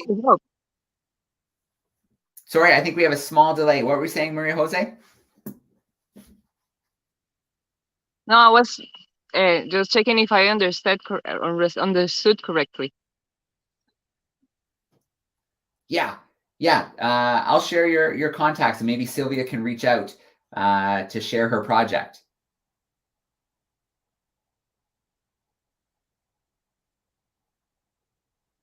Okay. Kathy's joining us in the US. She's in Texas, and she's wondering, what can people do to help out the restoration efforts? Maybe you're, somewhere far away. What can people do to help what you're doing? You can do many things to help, for sure. You can help us share our work from social media. You can come visit. You can volunteer with us. We do the work we do with the help of a lot of people. So economical help helps, donations. You can visit our page, osaconservation.org, and there you find the donation button. And yeah, there's many ways of getting involved. You have to reach out, for sure. Yeah, absolutely. While you were sharing, I posted the link up on the screen, and then I posted the links to the Twitter and Instagram accounts for OSA Conservation. So I do hope people check it out, follow along, look for ways to support. Perfect. What about if you want to visit the OSA Peninsula? Can you volunteer on some of the projects, maybe on the tree farm or something like that?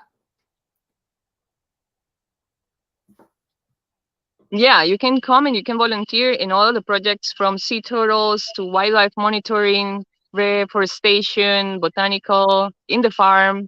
You can help with all of the teams right here, and you can get to know this place, the Osa Arboretum, and the whole area. Yeah. So the work you do, you showed kind of that sometimes you're out camping for an entire week, and then you showed what the forest looks like. Is that the most challenging part of your job, kind of being out for a week and camping in conditions like that? Or is there something else that's more challenging?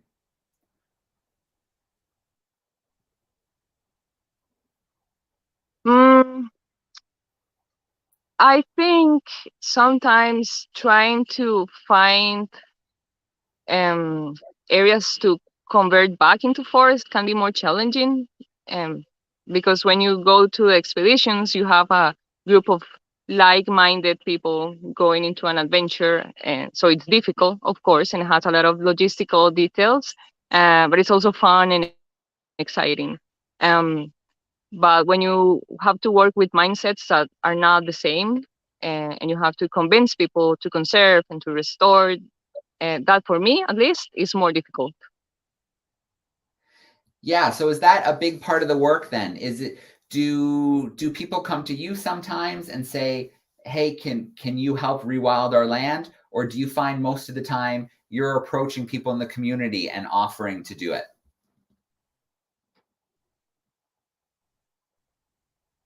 I would say half and half.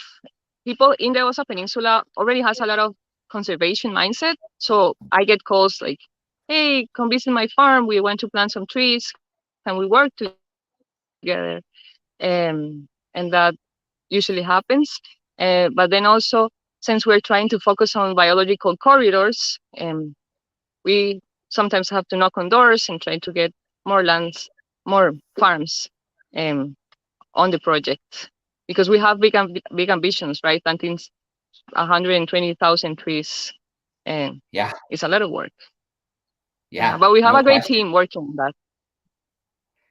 That you do. You do have an incredible team. We'll be joined by a few of your team members in about an hour and a half from now. So we're really excited to see another aspect of the important work that's happening that OSA Conservation is doing. I wonder if maybe to wrap up today, Maria Jose, you get to work in one of the most biologically diverse places on the planet.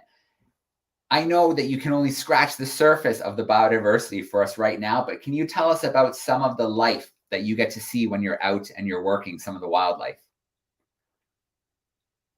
Sure. I just coming to work this morning, I ran into a little group of peccaries crossing the road. And that's actually one of the things that got me engaged with the Osa Peninsula. I first came to visit here a few years ago, and in the first day I was here, I got to see the 4 species of monkeys that we have in Costa Rica, and I was in love with this place. So yeah, while we go out and collect seeds, of course we see a lot of amazing trees and all kinds of plants and orchids and other epiphytes, but we run into snakes, monkeys, peccaries, tyras, yeah, so many things that you can see. Well, it sounds amazing. You're so lucky to get to work in such a beautiful place. The work that you're doing through OSA Conservation is so important, and it's helping so many other organizations to kind of follow in your footsteps for rewilding wild areas. I want to share here a banner with your links on Twitter and Instagram if you want to follow along with Maria Jose, the work that she's doing. There's 2 spots that you can do it right there. And I'll pop up the link one more time for OSA Conservation if you'd like to learn more about the work, support the work that OSA Conservation is doing. Maria Jose, thank you so much for joining us live from the rainforest today. We can't wait to connect one more time with OSA Conservation as well. Keep up the great work, and hopefully next time I see you, I have a bunch of students hanging out with us as well.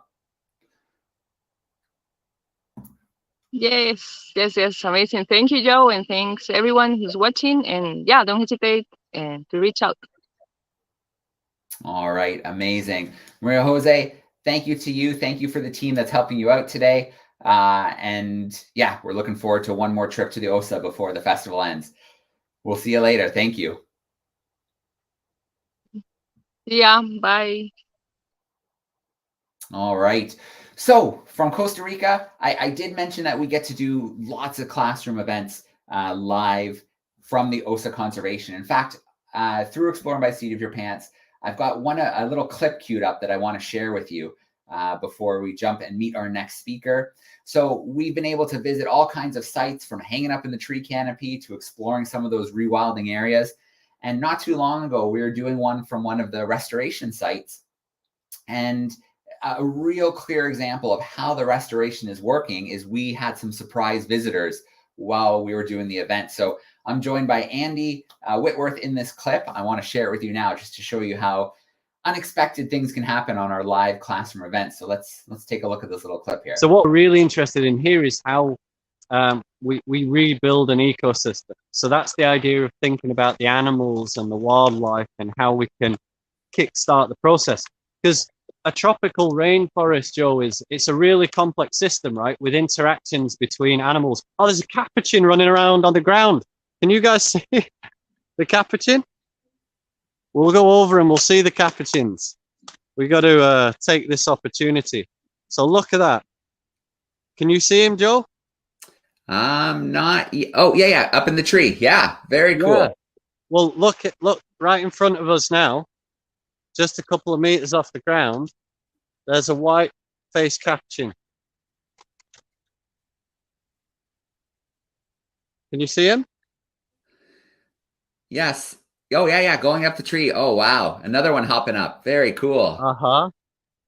So how amazing is that? It's This working. was a cat. This had cows all over it just about 7 years ago. And now we got a tree full of white capuchins. Absolutely amazing. It's so cool to see. And it's so rewarding.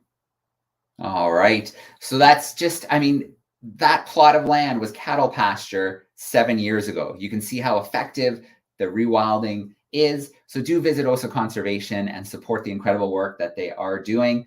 And we love doing those classroom events and having that opportunity to bring experiences like that live to classrooms across North America and even around the world. All right. Well, we spent some time in Costa Rica. We're now going to come to the United States, specifically to the West Coast with our next speaker. So joining us right now, we have Rising Technology Star Award winner, Sydney Hamilton. She's a mechanical design engineer at Boeing. She leads a cross-functional team in the development of satellite reflectors, critical mechanisms in the global satellite arrays that redirect radio frequencies. So think like your GPS. So throughout her career, she's had the opportunity to design 3D printed satellite parts to deliver structural repairs to Boeing's fleet of 767s and 777 airplanes. She was recently named an If-Then Ambassador for the American Association for the Advancement of Science to inspire youth to pursue STEM fields. She is even officially an aquanaut. So I'm going to bring Sydney in with us live right now. Hey, Sydney, how you doing? Hello, good morning. All right. Well, Sydney, so great to have you joining us today. We've had such a great conversation this morning, moving from different countries, meeting conservationists and scientists and explorers. We've had people tuning in from South America, from Africa, from places like the UK, France, and Germany. We are so excited to get to know you a little bit better today, and then I'm sure there'll be some good questions.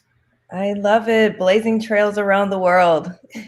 Absolutely. Well, I'm going to let you take over for a little bit, and then we'll have our Q&A time. Excellent. Well, hello, everyone. I am so excited to be here. My name is Sydney Hamilton, and I am a rocket scientist, aka aerospace engineer, and engineering manager. So this is really exciting to share a little bit about myself. So I'm going to grab my slides.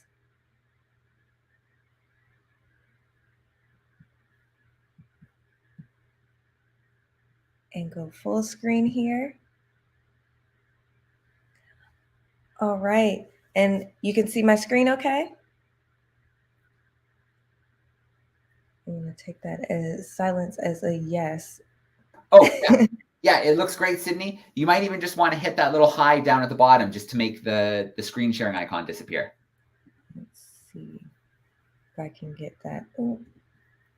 My mouse is not It's moving around a lot. You know what? Don't worry about it. It's not that big of a deal. It's tucked to the bottom anyways. Great, because I can't see my mouse on my end. So, well, thank you all. I'm excited to be here. Like I said, my name is Sydney Hamilton, and we'll be talking about a little bit about me, what's inspired me to go into aerospace engineering, where I started my career, and the work that I've been doing in the community.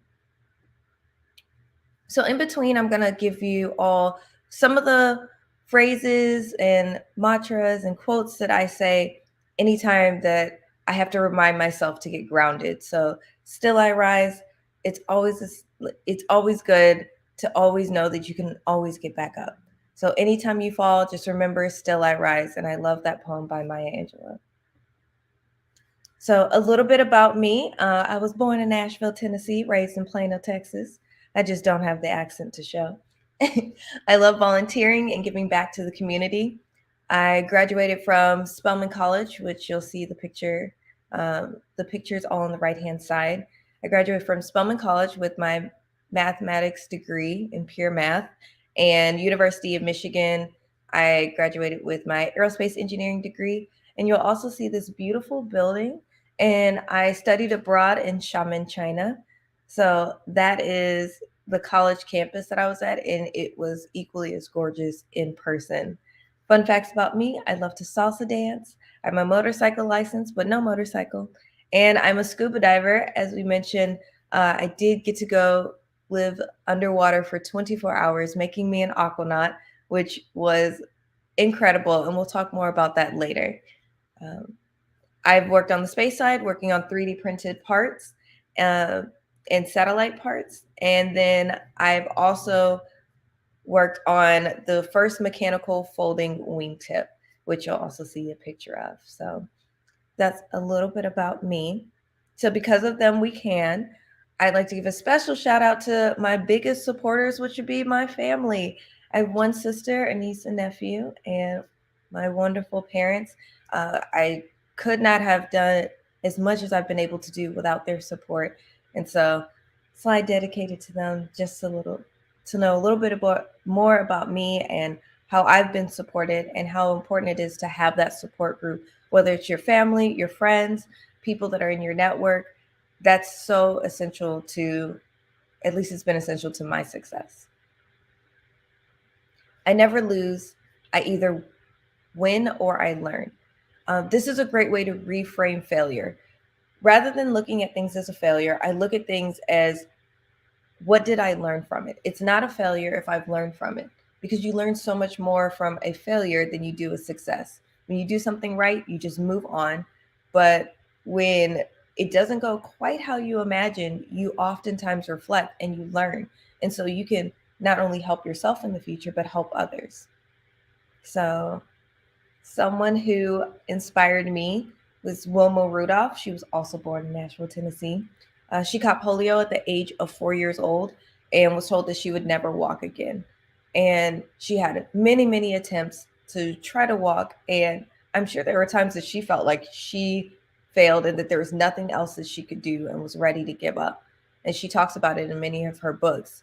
However, with the help of her 22 siblings, yes, 22, that is not a typo, and many hours of rehabilitation, she not only walked, but she ran. And it was very inspiring to me because she became the first American woman to win 3 gold medals in one Olympic event. And so you'll see the pictures of her racing. So to go from being told you'd never walk again to feeling like, you know what, maybe the doctors are right. Maybe I should just give up. Maybe I should just change my dreams, to being the first in the Olympics and being known as the fastest woman in the world, was really inspiring for me growing up. You are you. Now, isn't that pleasant? Thank you, Dr. Seuss, for this one. It's a great reminder to always be yourself. There's no one else like you in the world. And so the way that you contribute is going to be unique to anyone else. Only you can contribute in the way that you do. So your voice, your thoughts, your ideas are so important. So where did I start? Ever since I was a little girl, I've always wanted to fly, superhero style. And I always wanted to be a princess. However, growing up, I really didn't see myself in media. I didn't see princesses that looked like me. Mulan was my favorite princess growing up. She shared similar personality as me, but didn't look like me. And then Storm was my favorite superhero, but I actually liked the powers of some of the other superheroes. So it was great when they did the Princesses with Power Tools calendar, and I got to be Shuri, where I actually got to be this flying superhero, even though she built the planes, flying superhero and princess at the same time. So I started just by standing outside, blanket tied around my neck as a young girl, arms straight out, and once in the ready position, I would try to take off. My parents not once told me that I couldn't fly. So I always believed that I could. So it makes sense that I became an aerospace engineer. And that's where my love for the sky started. The curiosity and wanting to go fast. See the world like an astronaut. That is something that I tell myself when I get too stuck into the details. Maybe I did something wrong, and rather than looking at all the things I did right, I hone in on that one thing. Sorry, I couldn't hear what you said. Sorry, Sorry, could you say that Siri. again? Siri wanted to be involved too. So I would hone in on that one mistake rather than look at all of the accomplishments and make that one mistake define me.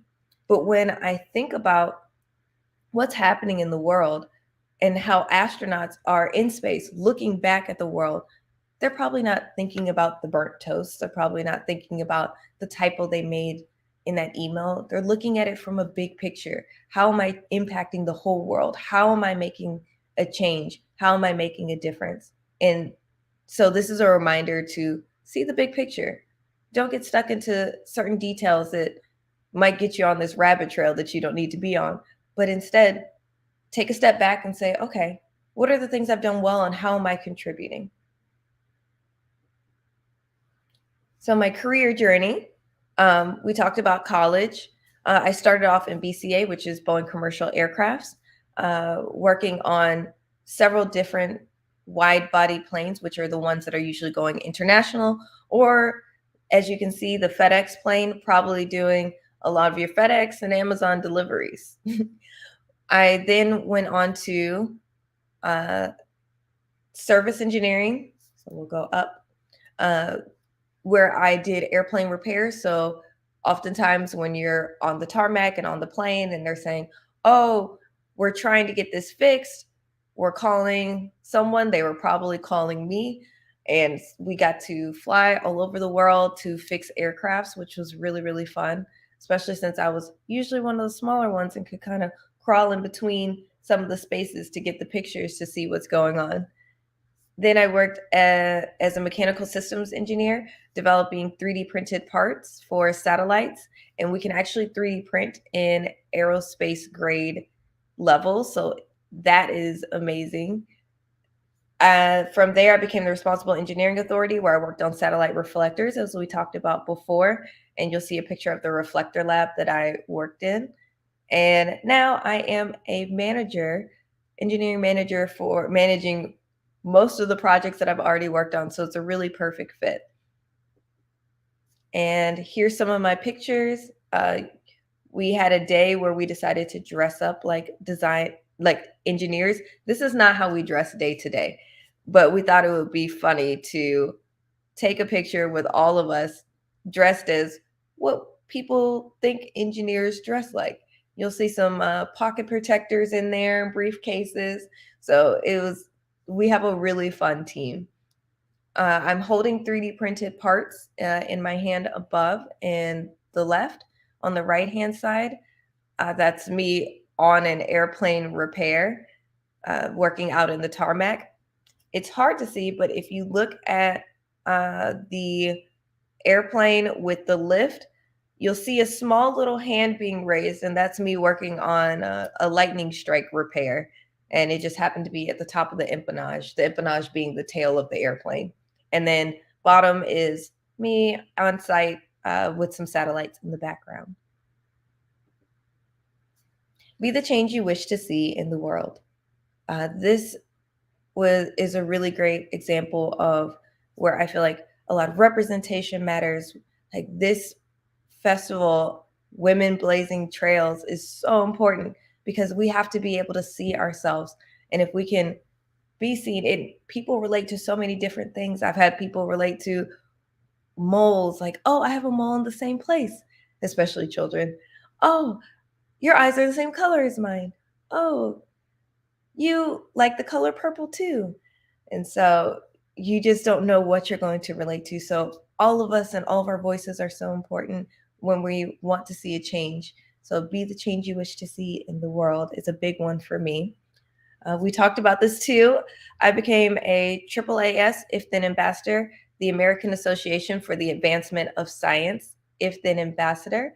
And I can give a fun announcement today, actually. So those statues were located in Dallas, Texas at North Park Mall. However, we are doing our next all 120 statues of actual women in STEM will be moved to the Smithsonian. So I am so excited.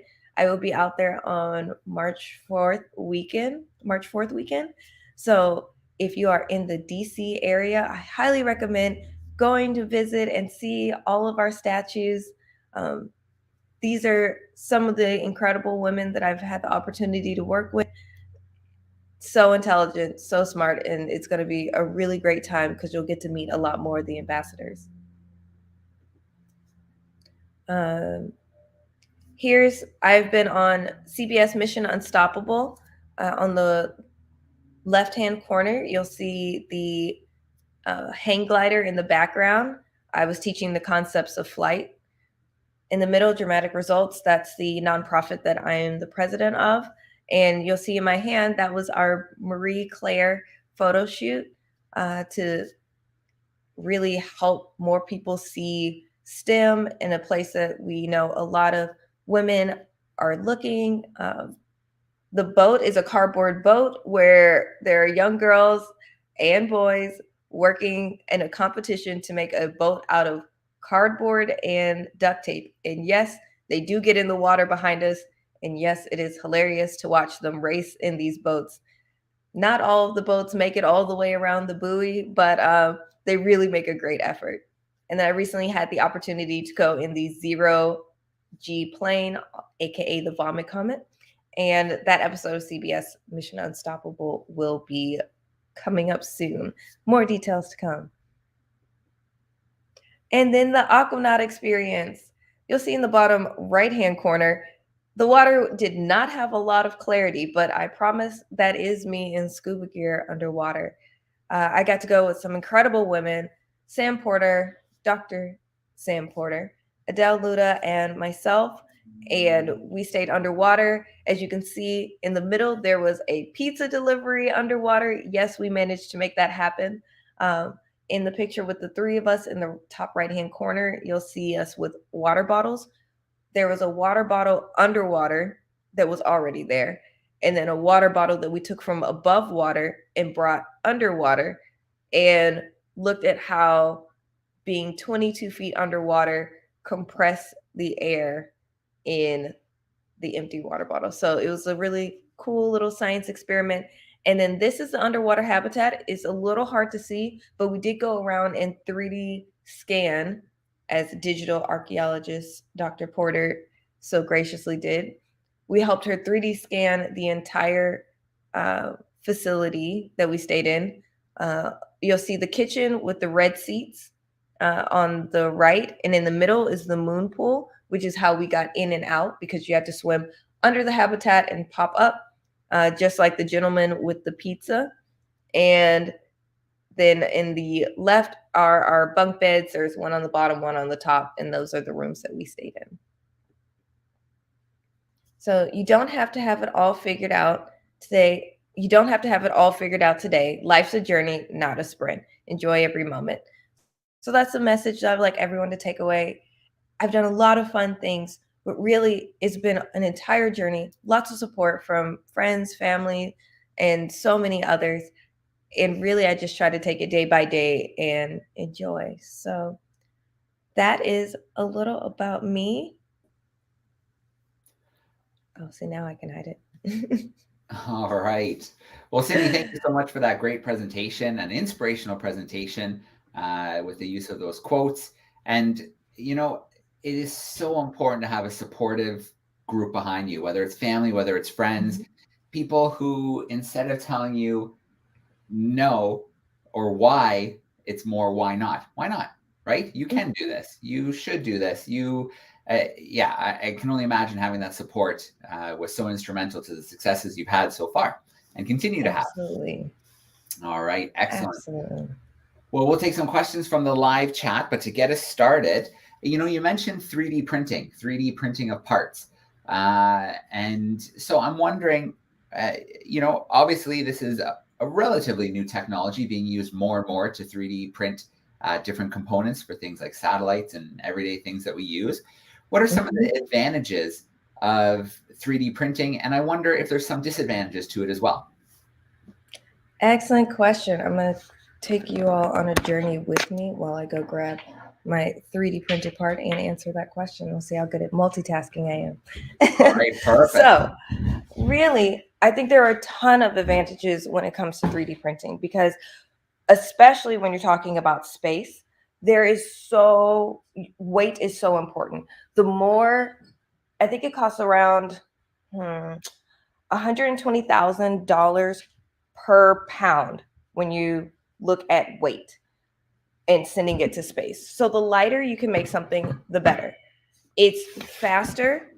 There's a lot of post-processing. And what I mean by post-processing is taking what you have and needing to deburr, which is like taking the sharp edges off and doing a little bit of machining to clean it up because it's not going to be perfectly smooth. Some of that post-processing can be tough. And I'm speaking specifically about flight parts. But it's faster. It can be running overnight. You can run several different machines at once, and you can mass produce pretty quickly. I would say the disadvantage would be the initial starting cost can be a huge overhead to get a 3D printed aerospace grade 3D printed machine up and going. It's hard to meet those requirements if you're not skilled in 3D printing already. And I would say, it could be tough. It can be tough starting. And then I would say supply, like how many places can actually do it. That's the hard part. But if you're talking about prototyping, tooling, any sort of mock-up, 3D printing is absolutely the way to go. You can get it done so fast and you can really have 24 hours around the clock. This is an example of one of my 3D printed parts. So this is aerospace grade metal. Obviously, it's not in the satellite right now, but this is a satellite bracket. And basically, it's an electrical bracket that used to be 300 parts that is now one singular part. And the great thing about that is there's less room for errors. If you're going up in space and you are rattling so fast and you have 300 parts bolted together, I'm not saying that it will happen, but there's a higher likelihood of something coming apart than there is when it's just one piece. So that's another advantage, is that you have less parts. Less parts means less places for error. Yeah, absolutely. That's such a good example, going from 300 parts to one structure. I mean, yeah. And it's super light. Like, it's not like this is my pinky holding it. It's really super light too. Well, like you shared, weight is so important for space, the amount of cost to bring something. And then, you can't just call up like underwater like you did and ring up a pizza. You can't do that in space. So printing replacement parts is going to be a really important thing in the future. Very, very cool. Yes. All right. Absolutely. So you talked about failure, and, I always look at failure as an opportunity. There's beauty in a failure, but I think people get hung up on failure and don't kind of push past it. So I wonder, how do we change that narrative around failure to get people to look at it in a different way? I think it starts with how we teach it. I think when people do something wrong, sometimes we can be quick, even when you're talking to your friends and they say, oh, I got a 55 on that test. It's like, ooh, and there's like an immediate reaction like, ooh. Right. And I think sometimes how we've been taught to respond to failure can facilitate like feeling that shame or feeling bad about, oh, it didn't go perfect. How do we fix this? So I think part of it is going to be, how do we respond to each other? Someone says, oh, I didn't do well on this test at all. And you're like, okay, have you been to the professor's office hours? What are you doing to help? Even those follow-up questions. And maybe you have an initial reaction like, eek, okay, well, let's talk about this. Is it really that bad? Have you been failing this whole time? Is there a way that we can find you a tutor?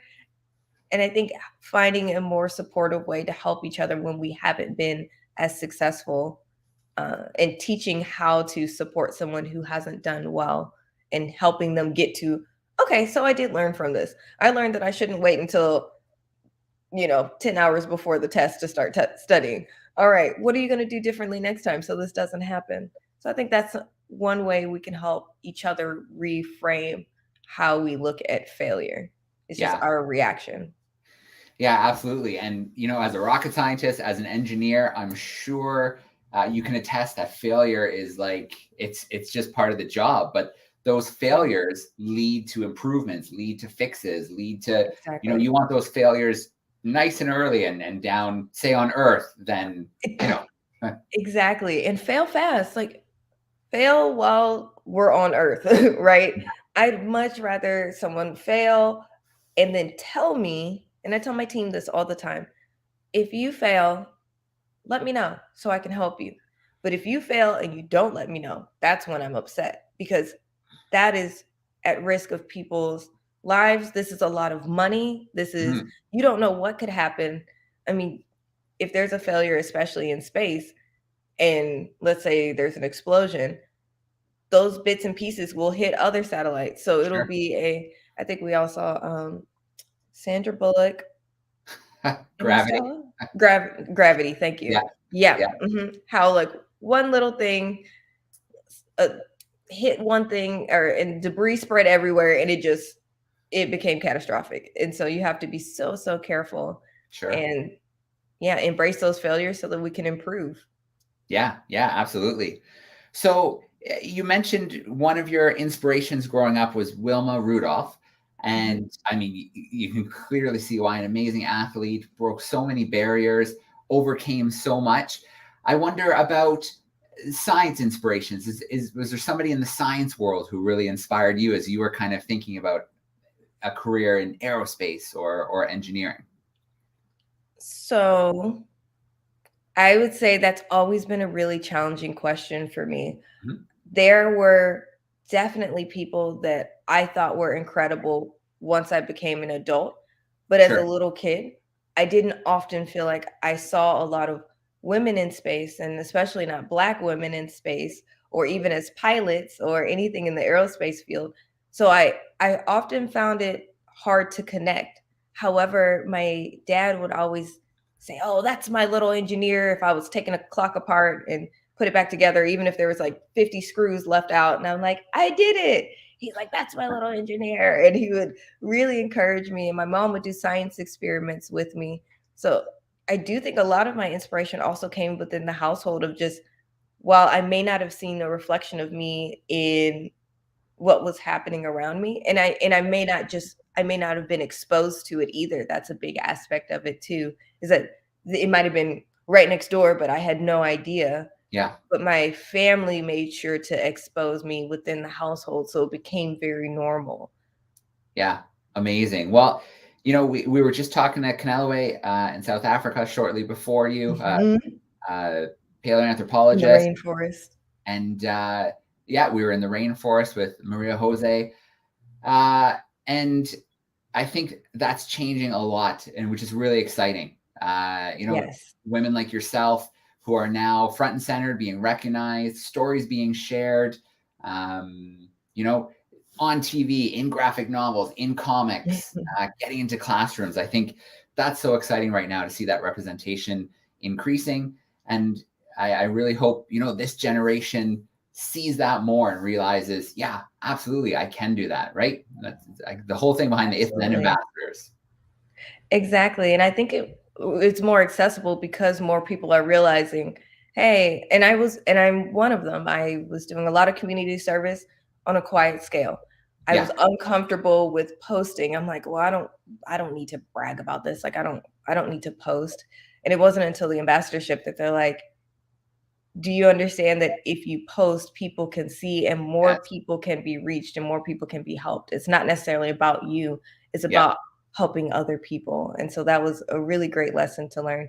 And now more people are accessible because I get instant messages and chats on all different platforms. So it's perfect.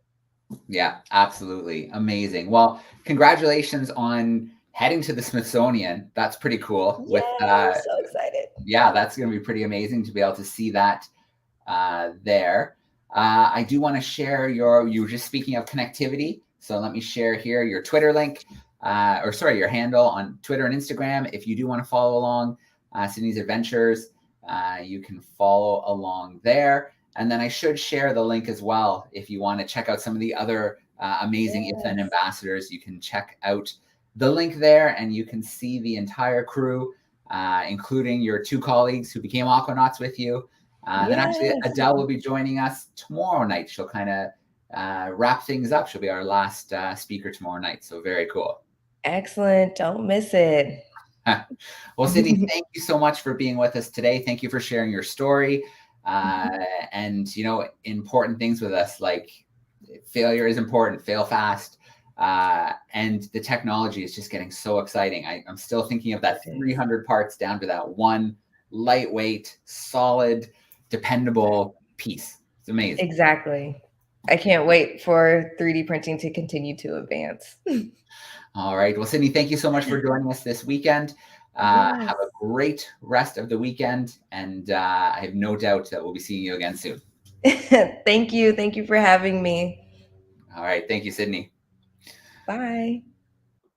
Okay. Well, we have another event coming up. This one's going to be a lot of fun. But before we do that, I do want to take a moment just to share a couple things again, just really briefly. So Exploring by the Seat of Your Pants is the organization that I founded and that I run. And all month long, every month during the school year, up to 60 live events a month, we're connecting classrooms with scientists, explorers, adventurers, and conservationists on the front line of challenging issues, exciting places, STEM career paths all over the world. So if you haven't already, do check out exploringbytheseat.com. In fact, I've got a cool little promo video here. One of my friends, George, made for me. He's in a pretty cool location. So let's check out that video. I'm explorer and adventurer George Karunas. And when I explore, I do it by the seat of my pants.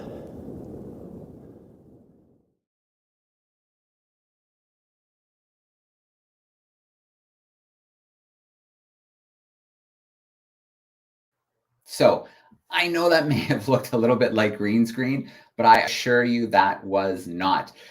George often visits volcanoes in places like Vanuatu, has to descend, has to rappel 400 or more meters down to the lava lake to do some tests and things like that.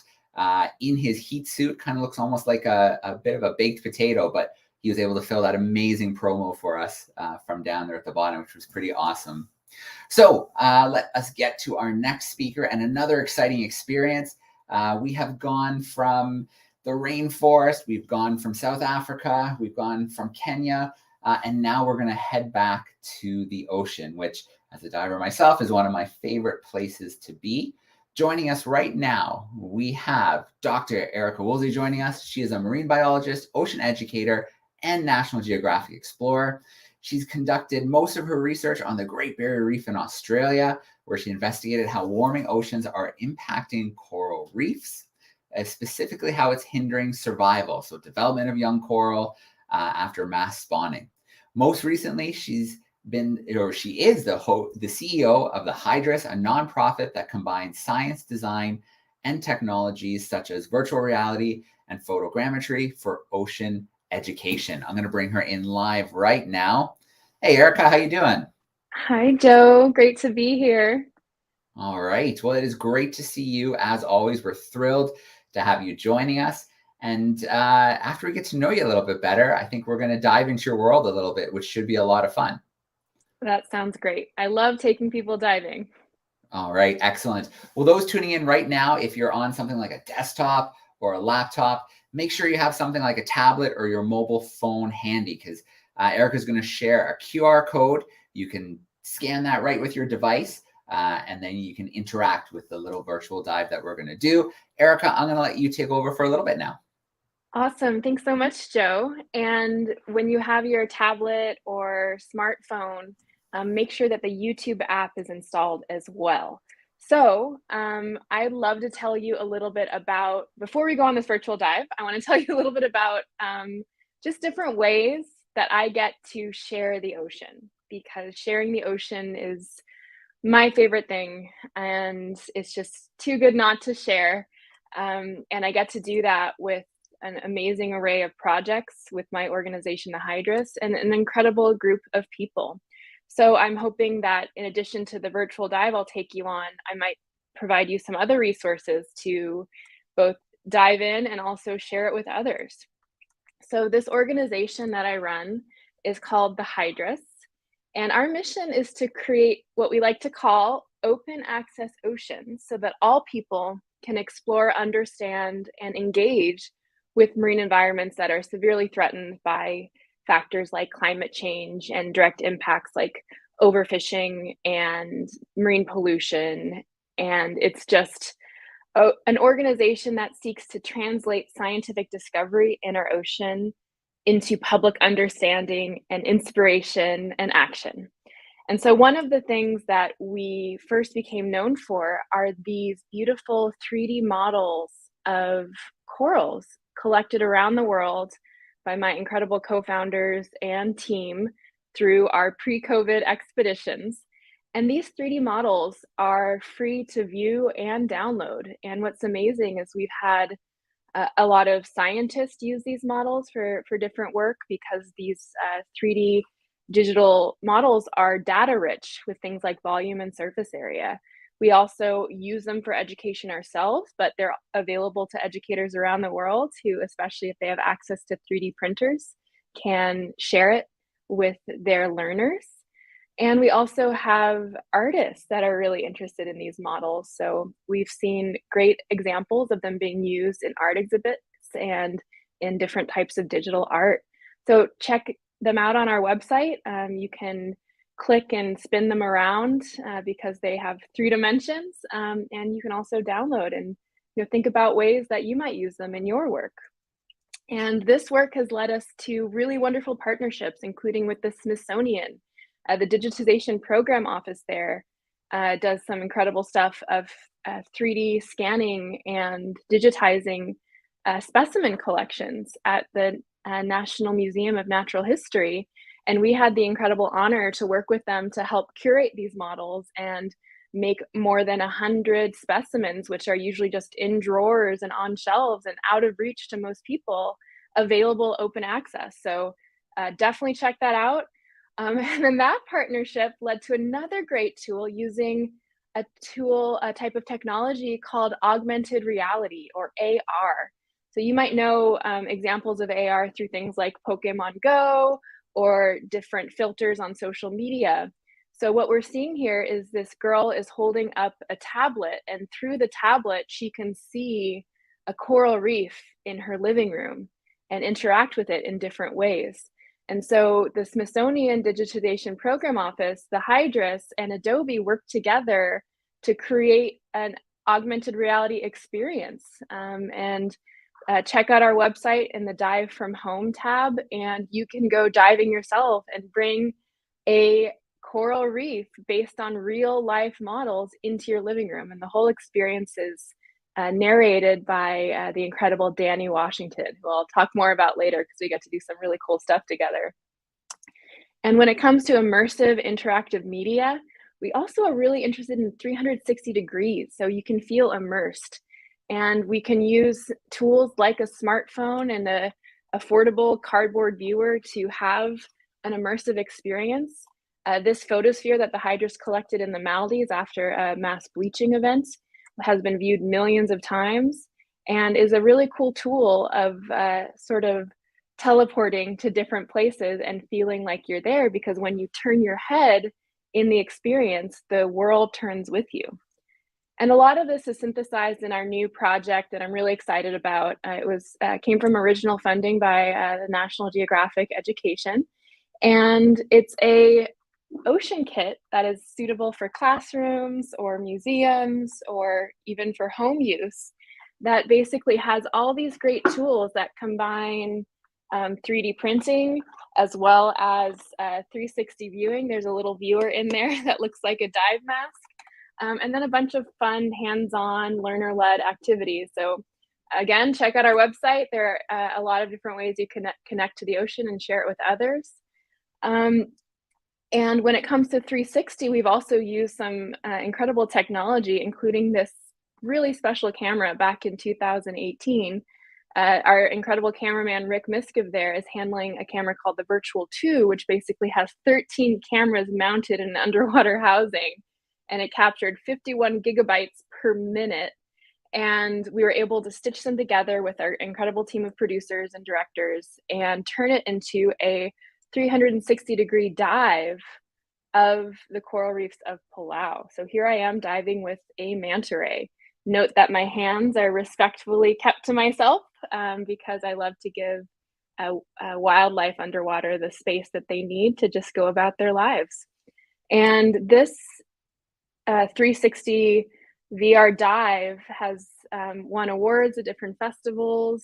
Pre-COVID, we would take it to a bunch of different events and classrooms, and has been a really great way to share the ocean and connect with people. And we've been able to scale that into the National Geographic VR Theater, for instance. So you note that I'm live narrating on stage, and everybody in the audience has a virtual reality headset. These are Oculus Go's, and they're all going diving at the same time. And it's an incredible social and emotional experience.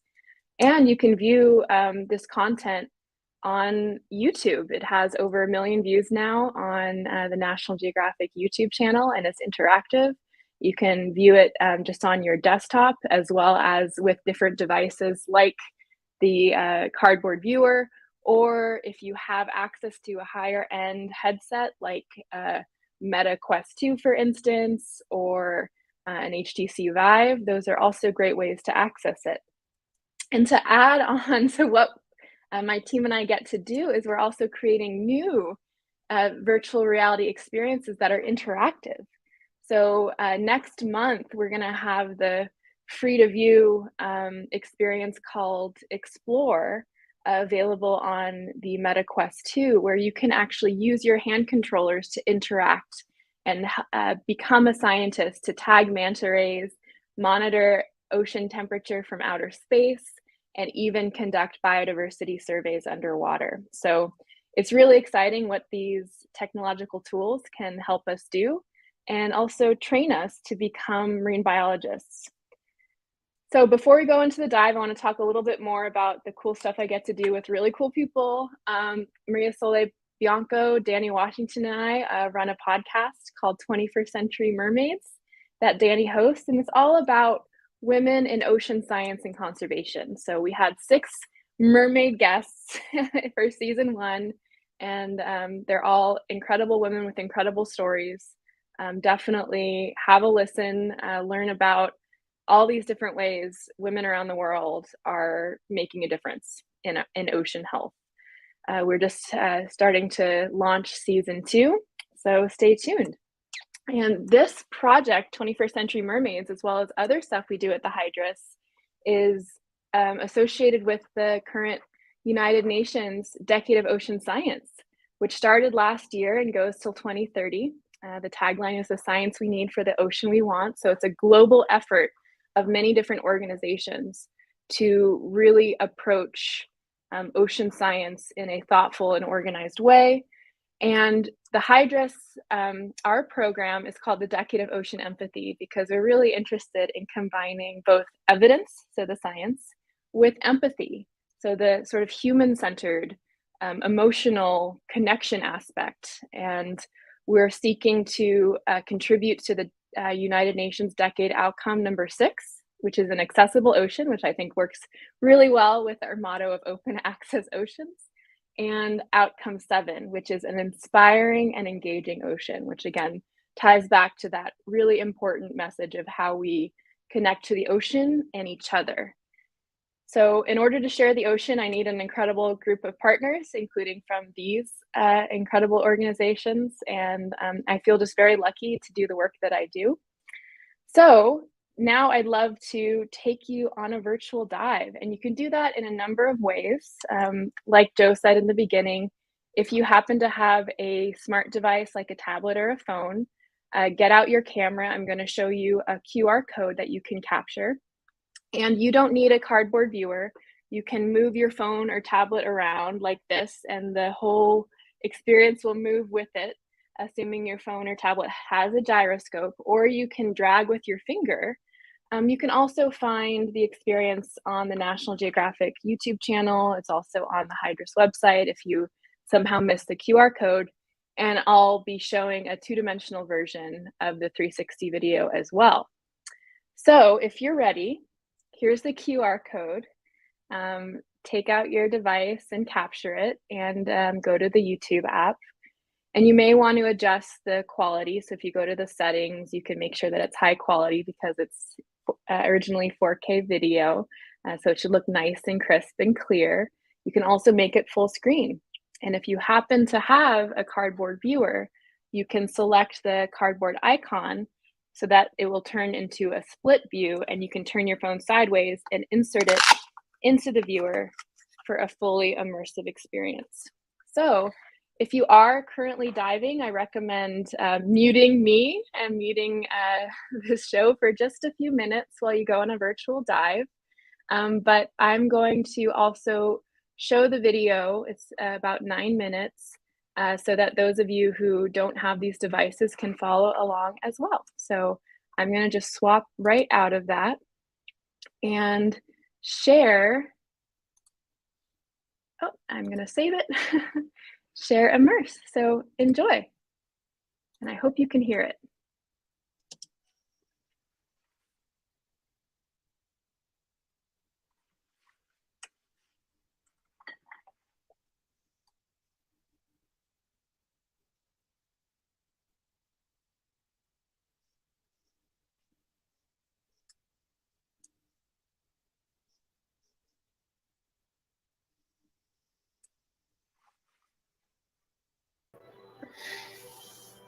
Hey, Erica, the sound isn't coming through. Okay. But I'm wondering if I queue it up on the same time as my phone, if we can just let my phone sound come through. You think that would work? That could work, yeah. Okay, let's take it back to the beginning. I can also try taking off my headphones. Yeah, I mean, we can try that too and see if that comes through, yeah.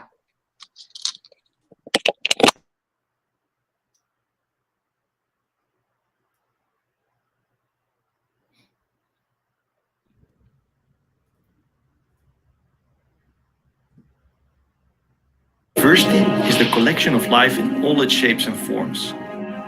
We depend on biodiversity for clean water and air, for food and medicine, and for the overall resilience of our planet.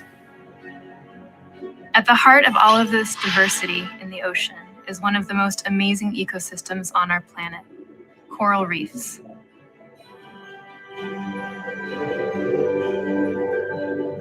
When you look at a coral reef, what you see is really cathedral-like. It's a huge structure. Corals, they compete for space. So they grow side by side, one on top of the other, that now creates space for other organisms to live in.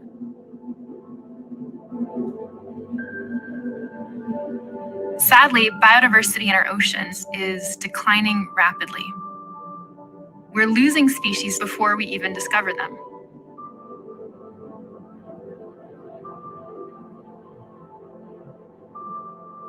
On coral reefs, higher than normal ocean temperatures are causing the corals to turn white and die.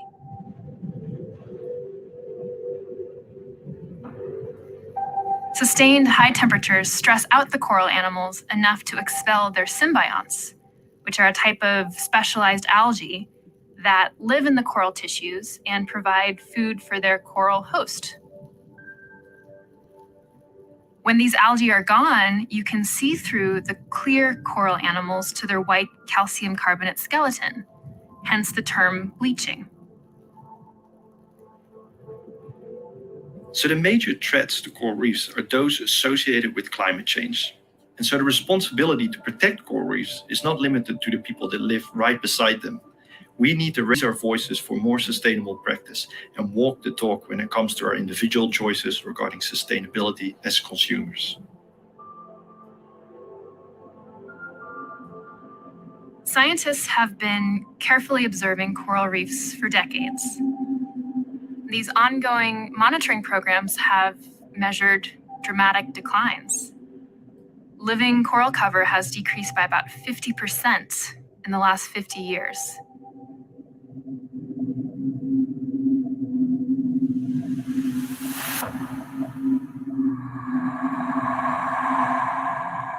Much of this change occurred during the global bleaching event from 2015 to 2017, which was unprecedented in scale and severity. So for me as a scientist, witnessing firsthand the coral bleaching in 2016 was really life-changing. But it wasn't until I saw it with my own eyes, being out at sea and traveling hundreds of miles every day and seeing the same image of devastation time after time, that's when it really hit home how disastrous this event really was. What people need to know is they are a part of nature, and as part of nature, they depend on coral reefs. Education is everything, and we failed to educate people that they are deeply indebted. What I find most hopeful is our youth and their position towards climate change. While many of our national leaders still choose to conveniently ignore the harsh realities of climate change, young people generally seem to get the issue, accept it as a fact, and want to tackle this global threat. The ocean is something that can protect itself, it just doesn't have the voice. I think the thing that gives me the most hope for the future and for our planet is the expansion of the global movement. It's really beautiful to see these kids completely transform and get ready to take on these global problems.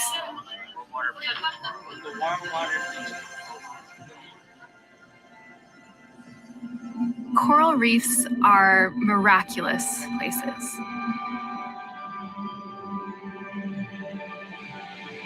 Life in these ecosystems can reproduce and persevere in amazing ways.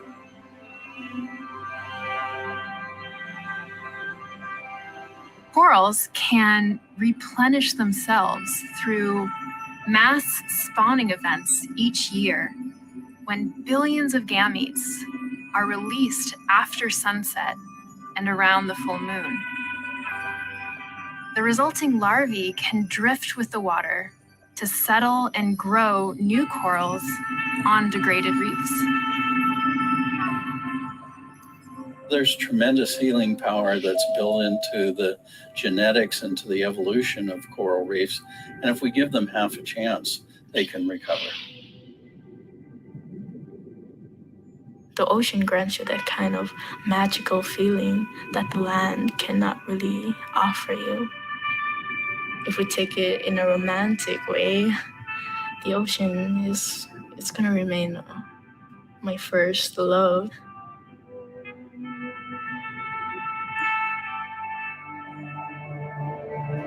When you see the beauty and magic of the ocean as closely, how could you not want to protect it?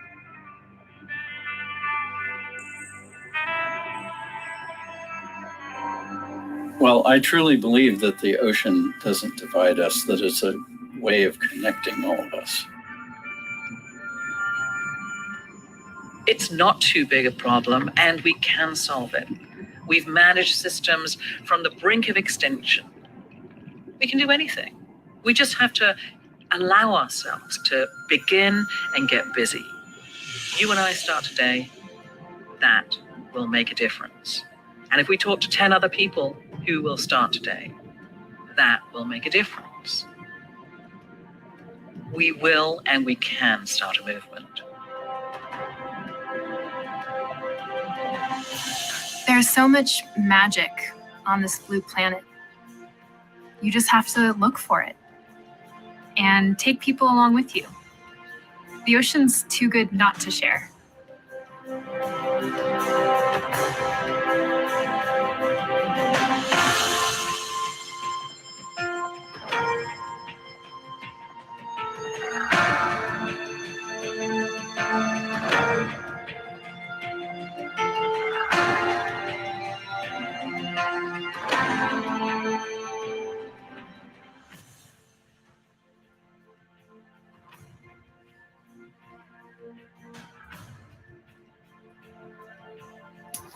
All right. Well, Erica, thank you so much for taking us on that dive experience. It's really cool on YouTube, but it's also really special when you can use the headset and just kind of feel the extra little bit immersed. And like you mentioned, there's all kinds of options from, you know, more expensive tech options to the cardboard, which, yeah, I don't think costs too much. I think it's a few dollars for one of the cardboard headsets. And it's, yeah, what a great video. What a great way to bring the ocean immersively and live to people around the world and students. And I think one of the number one questions that I got as an educator, and I think other educators do, especially in landlocked areas, is why should we care about our ocean? We're so far from it. What does it do for us? And I think that comes from having not experienced it, and you're able to bring it to classrooms in such a vivid way. Absolutely. And the ocean is overexploited, underprotected, and very much out of mind. And it's separate from us for so many real reasons. Like we can't breathe underwater. It can be, you know, hard to really access these places. But human health relies on healthy oceans, whether it's the oxygen the ocean provides for us to breathe, the food it provides for us, the climate regulation it does, the way that coral reefs and mangroves act as natural breakwaters to protect shorelines from erosion. And so many communities around the world rely directly on coral reefs or ocean ecosystems for food and livelihood. So it's also, the ocean is so important for healthy economies and healthy people. Yeah. And it's such a powerful way to, you know, we see coral reefs pictured as these pristine environments full of life. And so to maybe start seeing that and then to immerse into an environment of a bleached system, you know, dead coral, rubble from the skeletons coming apart. What a powerful way for people to see what's happening, the change that's happening. Absolutely. And it's so different to see graphs and data, which are so valuable and important. But when you can visualize it in some way through imagery and through really thoughtful storytelling, it makes it feel real. And that psychological distance is, you know, becoming shorter so that we can connect with and protect these places effectively. Yeah. And that's an exciting area of research right now is there more empathy when people visit these spots, when they see what's happening, when they're immersed in the story, as opposed to maybe, you know, a two-dimensional magazine or being told the story from someone like a teacher or, yeah. And I have so many brilliant colleagues who are researching just that, to understand the effects of this medium on human connection, social, emotional skills, and science learning. And so far, it seems like a really promising tool if used well. Yeah, absolutely. We just had Sydney Hamilton with us before you came on, and she's using 3D printing in a different way, structural components for things like satellites. Where did you get the idea to start doing the coral and then to start dispersing it in this way into classrooms, into exhibits and things like that? Well, I wish I could claim credit for that idea, but it was really my co-founders, Sly Lee and Yasmin Smalley and Nora Hall, who started conducting photogrammetry, which is basically underwater 3D modeling, where they took cameras and took multiple pictures around a coral colony, for instance, and then we were using Autodesk software to stitch it all together. And what the result was this incredibly beautiful visualization of a coral reef, and you could collect it and bring it to the surface without damaging the coral. I mean, it's a different stage in sort of scientific and artistic collection that isn't destructive. It's such a cool method, and I'm just glad I was introduced to it by those colleagues.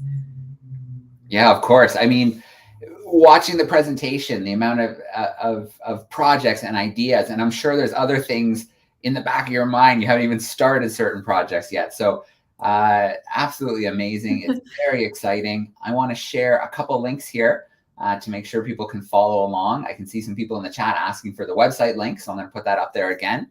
So the hydrus.us is a great spot to start. to see what is being done. And then, of course, we want people following along your adventures, your explorations, what's new, what's coming next. So there we'll put up the Twitter and Instagram handles as well, so people can follow along there. And I've been pretty landlocked lately without all the normal expeditions I do out into the world, but it's led to some pretty fun projects on how we connect people to each other and the ocean. Yeah, that's right. Absolutely. Very cool. Well, Erica, thank you so much for sharing the work you're doing with us. Thank you for taking us on that virtual dive. And I mean, I know my favorite part was the mantas. I'm sure everybody has different parts that they enjoy most, but seeing them in the water is just, yeah, absolutely amazing. It's quite a privilege to dive with them. And it's a privilege to be here, Joe. Thank you so much for organizing this event and for having me. All right. Thank you so much, Erica. We'll let you enjoy the rest of your weekend. Hopefully you can tune into a few more as well. I certainly will. Take Awesome. care. Thanks, Erica. So we are at the time where we need to change over to a different streaming feed. So this room is going to close in a moment, and I'm going to jump into another StreamYard, and we're going to go live immediately with our next speaker, Martina. We're sticking with the ocean theme. So I'm going to share the link down here. Bear with me for 1 second while I grab the link. This is going to be the new YouTube link where we are going next. I'm going to put it up on the screen. I'm also going to share it in the live chat here. So let me put that there. So you should be able to see that on the live YouTube chat. You can see it up here on the screen. Worst comes to worst, go to our channel, Exploring by the Seat of Your Pants. Just search that on YouTube. And if you refresh a couple times over the next minute, you'll see when we go live right at the top of the screen, and you can join that next event. A reminder that through the support of Lenovo EDU, it's making this weekend possible. I'm going to share the link here. If you want to check out this amazing community that they are growing of educators, of parents, of science-interested people around the world. I'm going to play, as we kind of leave this event, I'm going to play us out with their little sizzle reel, and I will see you in 30 seconds in the next event, and we are going to go live in that new spot. So here we go. Let's play out with that amazing sizzle reel, and I will see everybody momentarily.